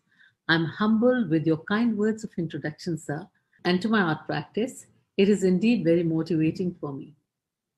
Thank you, Shrimati Tara Gandhi Bhattacharya, Rajmata of Baroda, Shrimati Shubhangi Raje Gaikwad, for being the chief guest today. You have both been a great source of influence in my artistic journey, and I feel blessed to have you. Today, I like to recall late Maharaja Ranjit Singh ji and Shubhangi ji when they visited my exhibition as chief guest in 2009 for the Indigo show. He congratulated me and said, I quote, to bring out historical narrative with contemporary relevance in visual art canon is unique. As I went along my artistic journey, his voice became profound in my ears. And Shubhangi ji, your appreciation for my work and encouragement is very special to me. I would like to quote Dharaji here, that she bring relevance on the present times, and Gandhiji. I quote, the quest to know more of Gandhi than ever before is like chasing the golden deer of Ramayana that runs in the pursuit of worldly attraction. Today, the man is in search of Gandhi to find solutions for the contemporary crisis. The fact is that Gandhi resides in all of us. He introduces himself to those who are in search of self, unquote. And then she added, Shelley, Gandhi ji has already introduced himself to you. And these are very profound words coming from her. My deepest thanks to Professor W.J.T. Mitchell for accepting to be a keynote speaker for this event. It is a privilege to have you amongst us. Your keynote address, woven around my artwork, The Threads of Swaraj, gave your meditative, insightful thoughts on yarn, fiber, and fabric.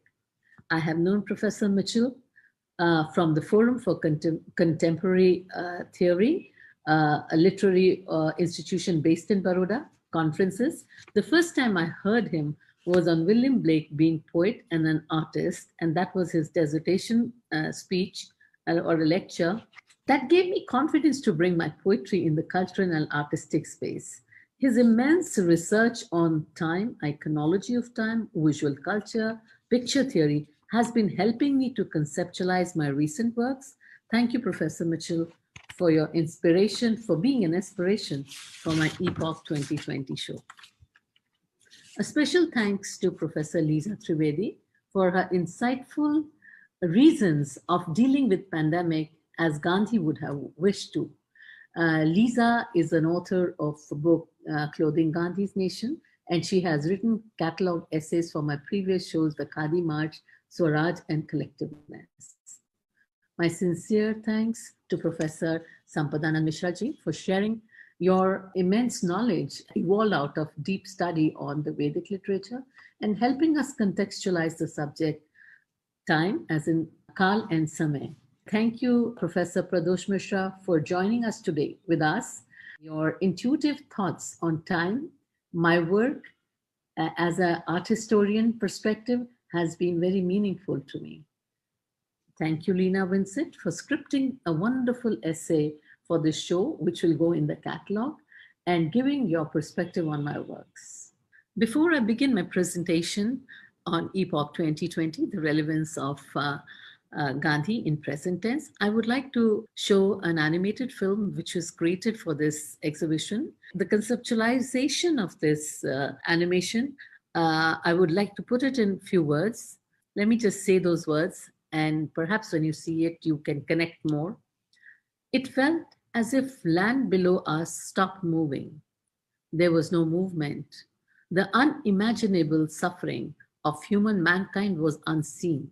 The fears were volcanic, black clouds spinning. Life was threatening to mend our ways. Violent was the process of virus, swirling, touching, extinguishing.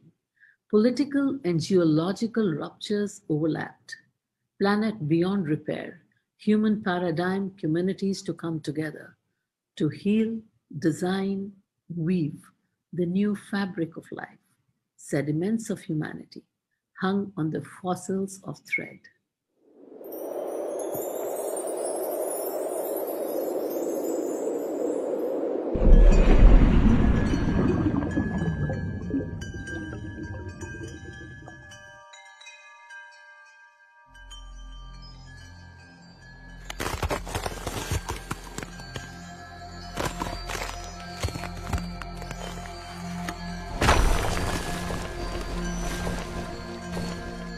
I gave rebirth to my textile artworks of one last decade by digitally transferring the images on Hanamul paper, reworking with inks, blocks, and embroidering with Zardozi gold wires.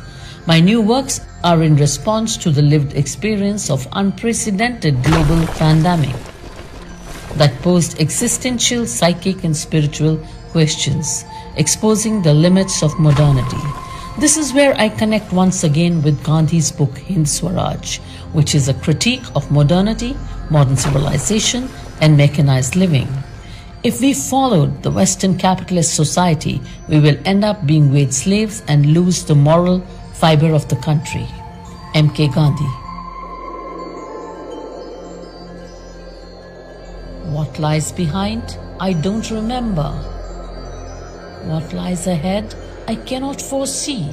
What is time? I know not. Out of rhythm, crazy, unseen. Reconstructing as I breathe. Reconstruction as we move on. Restoration to a new self. Transition is a must. the relevance of adherence to one's duty, upliftment for all, and to be self-reliant, self-controlled are lessons learned during pandemic for community building and supporting each other.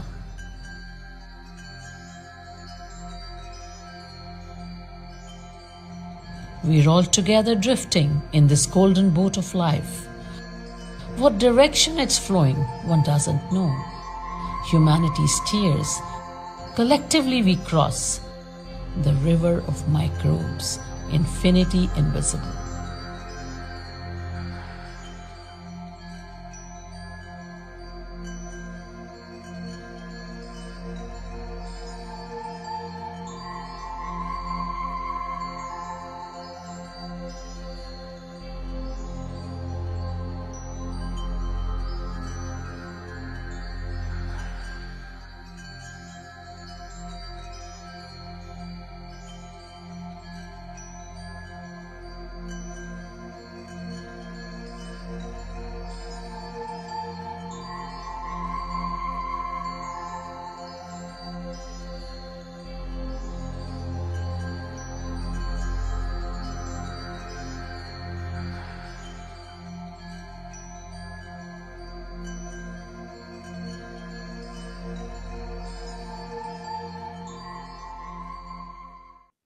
I begin my presentation with the first slide of this artwork. This textile is on a title Gaudhuli, the dusk moment and the line of Terminator. The word Gaudhuli that Gandhi mentions in Hind Swaraj means a moment of transition, a dusk moment between light and dark hemispheres.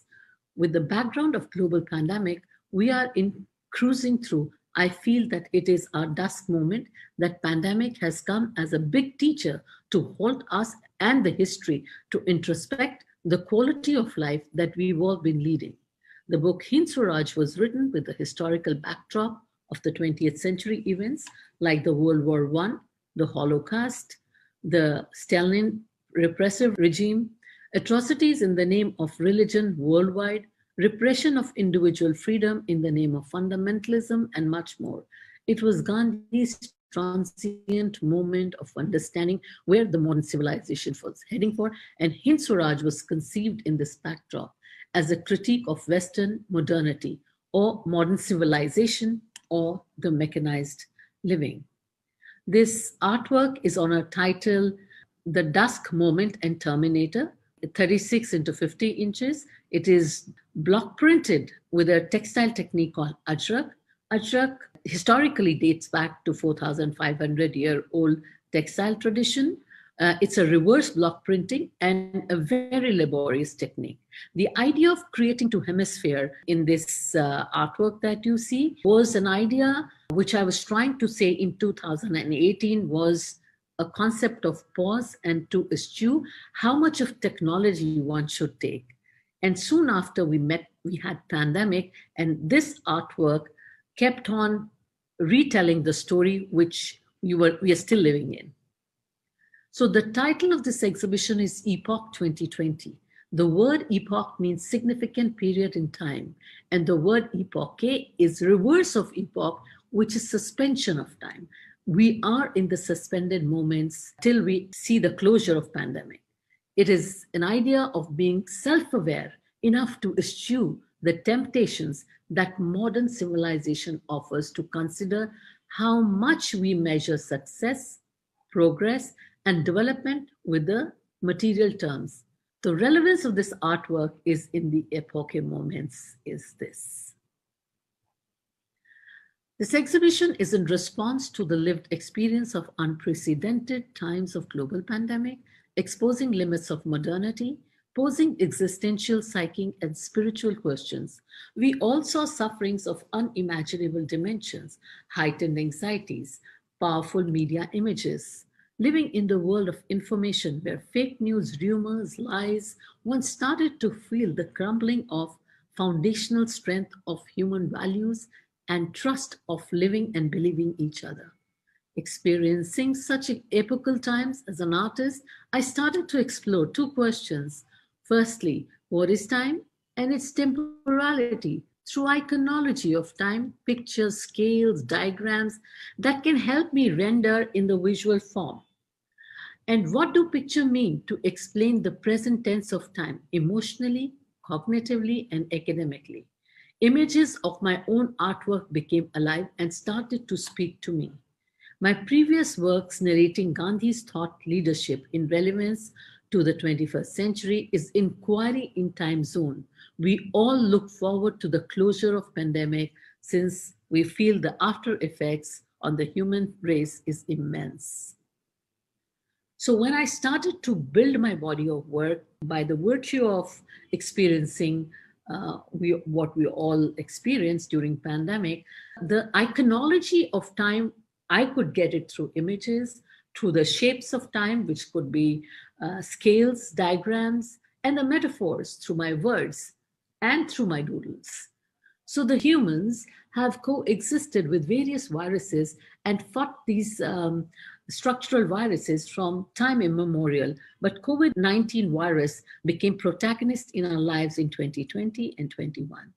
When we are still in that suspended time of epoche, experiencing these man-made disasters in various areas like health, environment, overload information, including false news, became important to me, and I termed them as infodemic, ecodemic, endemic, pandemic, and categorized my works in these series.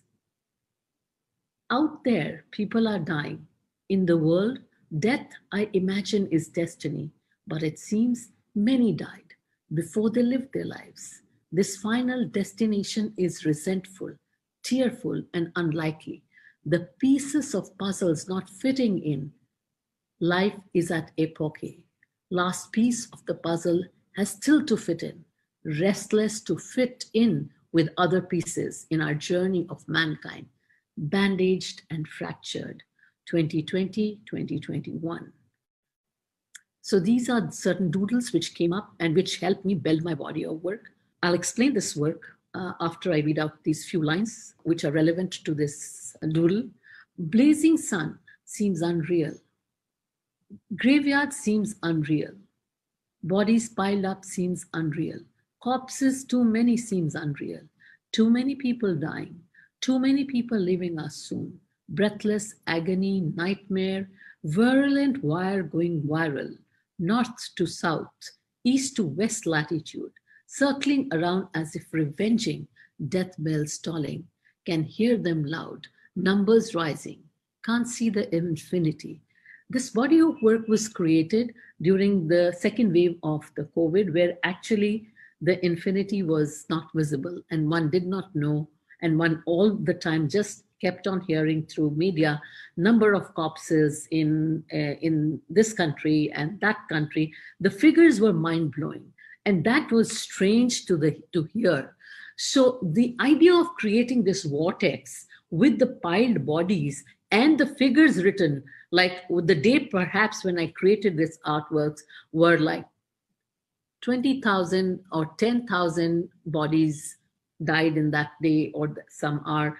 So these were the figures which one was constantly hearing. But the idea of creating the vortex was derived from the structure of Chakravyuh of the Indian epic Mahabharata, where Abhimanyu was eventually caught into that Chakravyuh and he was killed at the end of it. So the structure on the left-hand side is the vortex and was very similar to the times we are in here.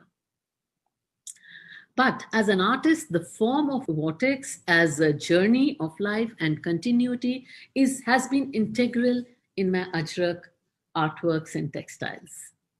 So this artwork that you see is an excerpt which I'll follow with you with the larger piece, how the microbes came and encircled the world or the planet, and the boat of life is constant, like the time is constantly moving on the linear.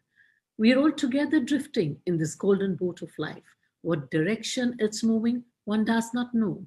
Humanity steers collectively to cross the river of microbes, infinity invisible, many falling out, anxious humanity afloat in the golden boat of life, Dithering and daggering, the boat afloat, the horizon is dusky, visibility poor, but together we drift in this golden boat of life.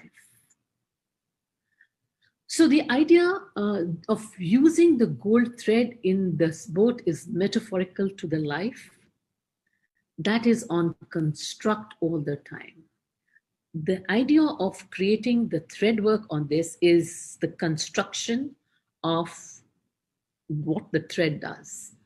Time keeps moving in the linear motion and the life keeps moving in a vortex. I had created some scales where 2020, 2021, we are still in 2021, and we do not know when the boat will actually move on till we end this pandemic. The way I'm presenting this presentation of mine is I'm going to be presenting on the right-hand side my original works from previous, and these works, which are created on textiles, on khadi, with the Ajrak printing technique, started to speak to me when COVID-19 began.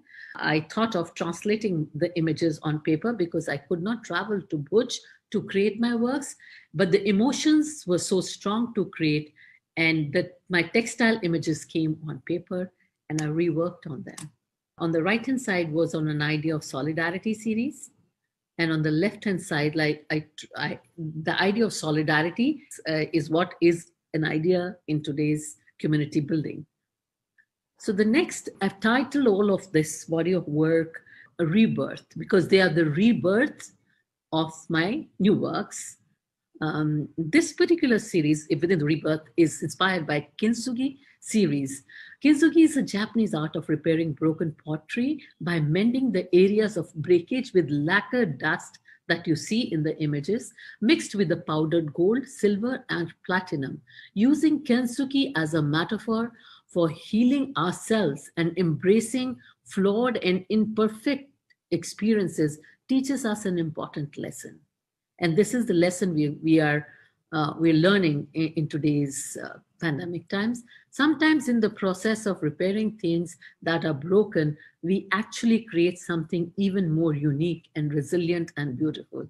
And hence I feel perhaps pandemic could be a new renaissance to the 21st century. The world today in 2020 is a different place. Future seems unreal. We could help move on to the second wave fast. So my work is lexicon of information. Information, the right-hand side body of work was talking about Gandhi's Salt March, where it was his first experiment of collective, he succeeded for this exhibition, and solidarity was a message which I was being given in this. So my work is lexicon of information, identity, and the fluid process of time. When I say fluid process of time, when I was talking about Gandhi, which was pre-independence and fighting for, in 1934, fighting for the Salt March. And here I'm transferring the image in 2021 and talking about the same world, but the broken world. So it's a fluid process of time through an artwork overlaid.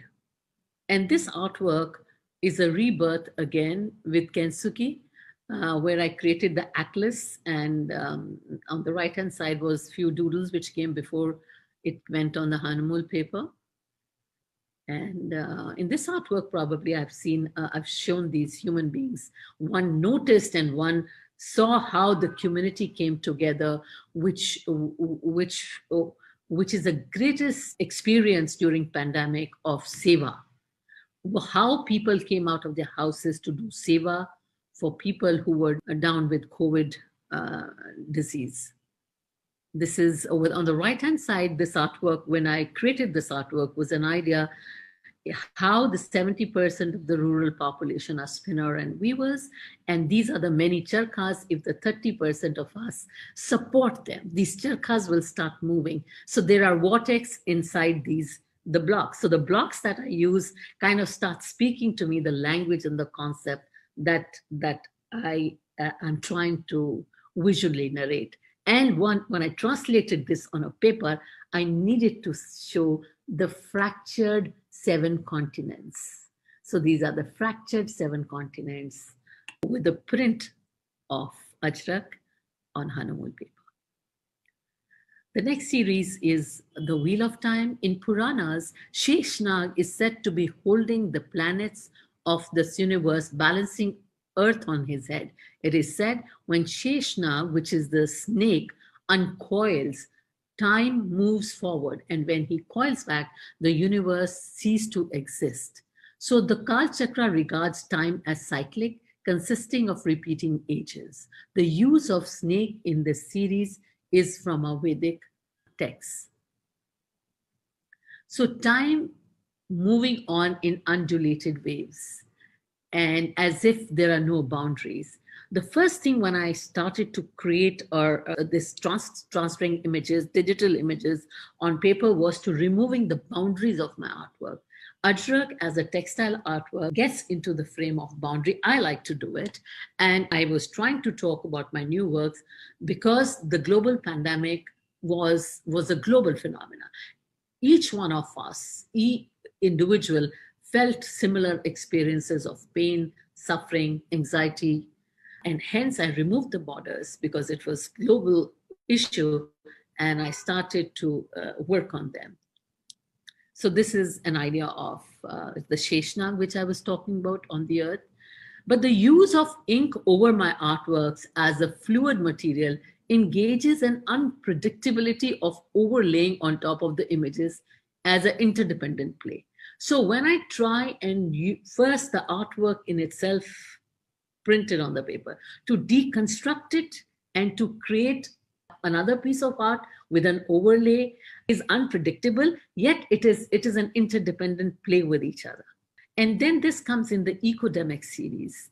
Why I call them Ecodemic series is because these works not only refer to the legacy of Khadi from historical perspective, but also promoting the spinners and weavers who constitute 70% of our population by augmenting their livelihood by buying 5 meters of fabric once a year as adherence to one's duty at individual level. So it's an idea of individual responsibility towards those spinners and weavers. So it's a connect with them. And also Khadi, what could be more pure than the ecology of bringing the fiber, the yarn, and into the fabric from the cotton. So all these are a part of my series, the Khadi March, just 5 meters, which I just mentioned, is a call to action that challenges people who live in urban cities to grant dignity to the rural brethren and to rethink our engagements with them. So the idea of creating these blouses or angrakas is a fashion segment from Khadi March, but the whole idea of making them was, we are not only clothing, it is a social movement once you engage yourself with a spinner and weavers. And Khadi could be a new style statement. Some more designs and some more artworks on the left-hand side, and the rest right is again the textile work. So I'm exploring the role of clothing as catalyst of social change. Khadi here becomes a cultural means for enacting a renewed outlook. Some more blouses, and then came the Angraka series. As I mentioned to you, that one is transferring the image on a paper and then deconstructing it and creating. So in itself, the Angraka was so beautiful for me that it took a lot of my heart to deconstruct that. And I thought the best way when we talk about during the pandemic is to support our local vendors, our tailors, our carpenters, because everything was shut. So I started to create these patterns which the tailors create, and there's a mathematics of creating a garment, and I hence made these patterns behind what goes behind the scene of making of a garment, supporting the local to vocal. Do we value craft, artisanal skill, and labor of our rural fellow countrywomen and men? If we do, how do we demonstrate this to ourselves and one another, and especially to the craftsmen and spinners and weavers who live in the rural? Then my next series was on koi fish series. An interesting law popular in Southeast Asia is called Koi's law. Says that just as the koi, which is a fish, grows small in size and big depending on the environment in which it is placed, koi fish series has reference of Swaraj, self-control, from my previous show. And the reason I created fishes were, this show was inspired by Gandhi's book Hind Swaraj, and to show an idea of self-duty, self-control, and the collective people or the collective consciousness of fish became my metaphor.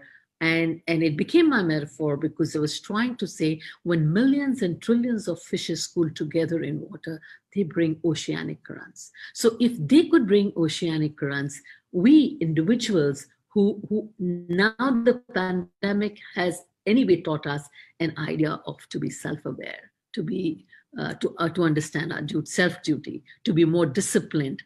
And that idea of self-disciplining came out from these koi fishes. During pandemic times, we experienced long periods of physical isolation, and we learned to work from home, yet evolve within our environment. Learning to self-discipline is a moral power to individuals and collectives. So the idea of being together and self-care and self-disciplining ourselves became an important learning. So while I'm trying to show these yoga postures, I'm also trying to talk about the self-control of mind, not only of the body, but also of the mind, which is the spiritual questions which we faced during the pandemic times. And if you notice, all the borders are out. And I explained to you why the reason for me to remove the borders. And this is the last piece of mine. It's like a mood board, which I create for all my exhibitions. The words that constantly inspire me are on a piece of paper. So eventually, this is the same piece of artwork which I began my slide with, the Gaudhuli, the dusk moment. If you see, there are these two hemispheres. And I tried to create these waves, as these were the waves across the globe. Everyone felt the same way, at the individual level, at community level. So we are in the thrust of tumultuous times. The world is facing pandemic that a century hadn't seen ever. These are moments of contemplation and soul searching.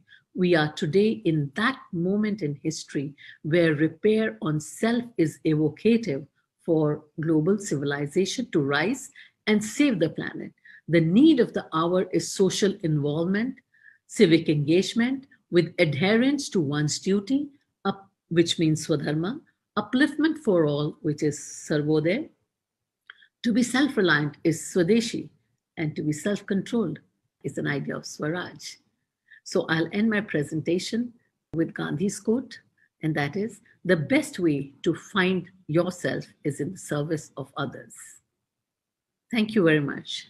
These works are a preamble to my new textile works to come when the pandemic eases and I get to travel to Bhuj, where I create my artwork works and perhaps show this whole body of work in physical space in 2022. Thank you very much. I would like to place on record my gratitude for my team members who worked tirelessly to create this event along with the IGNCA support. My broadcasting team, Kapil and Manjeet, my curatorial team, Shivangi and Priya, communication team, Anshu Khanna, animation team, Sukhdev.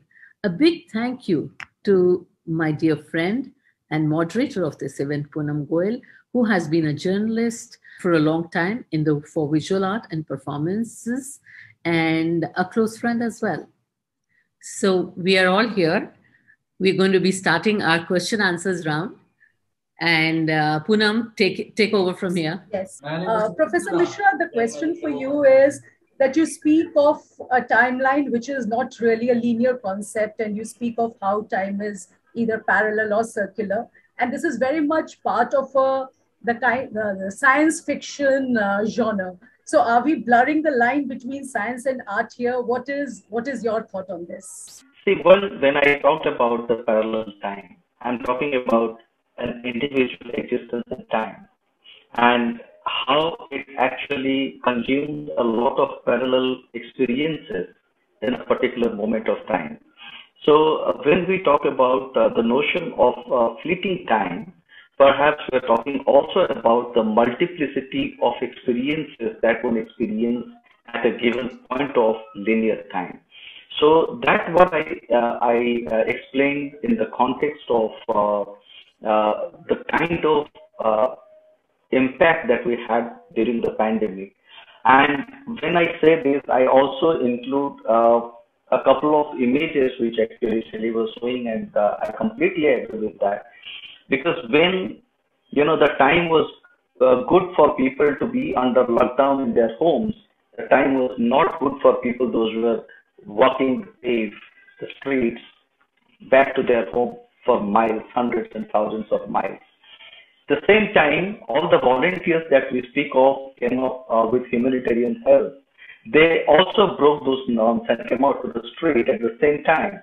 So even if we are talking about a linear time in which we all exist, but the experiences of everybody's lived time is completely, they also speak parallel narratives, and they sort of represent an individual perspective of understanding time. So that's what I thought is very important, because every time we start clinging to our definitions, perhaps we somewhere fail to understand the kind of sensitivity and the nuances of life, which in fact motivates the making of art. So that's how I think about it. The next question is for Ms. Vincent. Ms. Vincent, as a curator, what do you feel about the transitional element in Shelley's body of work? The transition that you speak of, this is a really interesting element. I feel that for any artist at any point in their career or their term of experience, to be able to relook at work and to develop fresh entities is something laudable and something that is very important. And so even during this period, which we all have discussed now, is such a difficult period, something absolutely fresh and beautiful has come out of it due to this transition. And it came because she was able to look back at her work and look forward in a different way. So for me, as a curator, these transitions are, beautiful and very fruitful periods, I would say. And where this transition leads now and how many different trajectories it will take in their own time is something that we can look forward to, I think. So if that answers your question, I've really enjoyed interacting with the work. Thank you, Ms. Vincent. That leads me to just a small part of the same question is, so since we have spoken so much about how Shelley used this time during the pandemic through introspection and contemplation and created these amazing works. So as a curator, do you feel that an artist needs to spend more time alone to create artworks of great significance, or is an exposure to the outside world needed for inspiration, really? Or is it overrated, the exposure to the outside world? This I suppose is something that is based on individuals. I think that different artists have dealt with this period in different ways, and some have moved from one stage to another. That is, from periods of complete incapacity to work because of not being able to go out into the world, to periods of absolute joy in this status of isolation. So I think that, artists, being these sensitive souls, have in fact managed to come to a point where they are able to deal with their internal and external worlds in different ways. And that's what I would like to say. And I think Shelley's work is one particular example of the manner in which these, maybe painful experiences from the outside world have also fed into something that has become into an aesthetic, visualization. So that's what I would like to say. And I'm sure Pradosh ji can add to this as well. Yeah, absolutely, sir. Yeah, no, actually, this is, when I looked at this, I saw some kind of a germination of, of a future from Shelly Jyoti's work, because we have been seeing the Ajrak for some time, and there has been a lot of innovation, no doubt about it. But this enforcement of time, the kind of impact that we've all been through, more or less we have realized, that impact on every individual. But while saying about that, and when I looked at the kind of poetry, the kind of sketches that she has done, and the kind of inception of the idea which I can see in her work, that's really going to lead us to another realm. Maybe, as she says in the later part of the presentation, that this is where we are going to begin. So I think there's a germination that I can see that leads to another dimension, and perhaps that's also going to give us some more insight into the thought of the present, the continuing present, and the lived past. So that is what I was sort of thinking about the work. So that transition actually makes it more meaningful. So we can all agree. We've spoken about the past, the future, and the present times. So we can all agree that Shelly is that rare artist who brings in a historical perspective into contemporary time without having being part of that history herself. Right. So yes, Shelly, sorry, you were saying something. I just wanted to add what Pradosh just said and Leena just also mentioned. The impact of that suffering, we all felt, we all know that. But COVID, my work which went on was like those undulated wave of COVID 1, COVID 2. COVID one time, I was still in the process of absorbing what we all were absorbing, how dreadful it could be. By the time COVID 2 happened, it became like imperative for me that whatever I'm writing is what I'm seeing in my artworks. I have already dealt with it with adherence to one's duty, which was Swadharma, community living, which was Sarvodaya, help others. So all those things like Swadeshi, local to vocal, I need to help my tailors, I need to help so bringing the local people around. So all that I spoke in last 10 years was resounding in my own body of work. And hence I thought the best thing, instead to begin with a clean slate of brush and a canvas or on the textile, let me rework on these. So that's how this rebirth took place, because they started to give me an answer in COVID too. And like somebody just asked a question, which I was reading, that during these pandemic times, people are into some disruption in life, and how does one deal with those disruptions? And I don't think so I'm in any position to answer that question as the only thing I can say is, again, going back to the idea of Swaraj, which is self-control. So when you are in that mode, or you put yourself into that self-discipline and self-control, you are very, very strong in your mind. So those kind of weaker moments, you don't allow, though it may not be true for everybody, because there are hormonal issues as well, but that strength of mind is fundamental to me. I answer that question like that. So hence COVID 2 was more, and everybody experienced those suffering moments. Shelly, we have spoken about time so much, but there's a question about your work, and I want you to answer that if we have time. So we have heard about Ajrak on Khadi, but there are also a lot of work here on paper that you have done. So how was your experience working on paper, and how challenging was it for you to kind of sit in one place without anybody around you? Because when you work with Ajrak, you're working with multiple artisans around you all the time. So how was that experience? Right. So let me just explain the way I went about it. I mean, when I said my own work started to resonating, our keynote speaker, Professor W.J.T. Mitchell, has immense body of work on time. So we were all suffering from the thought of time. And how does an artist actually render time? And I started to listen to his lectures and, of course, read his critical theory on iconology of time. So try to understand what would a professor talk in academia talk about, how do you render time? And that led me from one lecture to another lecture. And then I reached to his picture theory. He's researched and talked a lot about. And that gave me the sense that I don't need to go to Bhuj because I can't travel to Bhuj to create my work. I can just translate my old pictures because they anyway are resonating with me. And hence I started creating my artworks.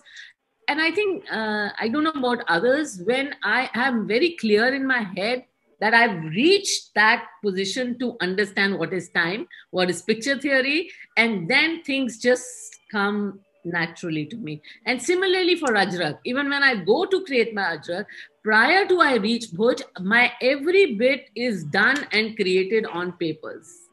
So I don't have time to waste. So there's a clarity which I enforce myself to get it. So, okay, so we have a question here and it's going really, really back to the past and asking you what really attracts you about Gandhi, apart from his philosophies. I would say his idea of building communities by the moral power, the way he built up the communities by the sense of morality. There was a sense of morality he was trying to bring to build communities, and also his non-violent army at the same time. So I think that he did a fantastic job. And I think that could be resonated in our times as well. And that's the reason I bring about his ideas of Swaraj, self-control, self-duty, and that kind of empowers individuals. And and the idea of Swadharma, it's my dharma, my duty. So it empowers me. If it empowers me, it empowers you, me, then the community, it's a moral regeneration of society. So if I answered your question. Thank you, Shelly. So I'd just like to thank everyone then. Thank you for your time. We had a great evening. Thank you, Professor Mishra. Thank you, Ms. Vincent. Thank you so much. Thank you. It's been a pleasure having all of you today. And thank you to all of you who joined.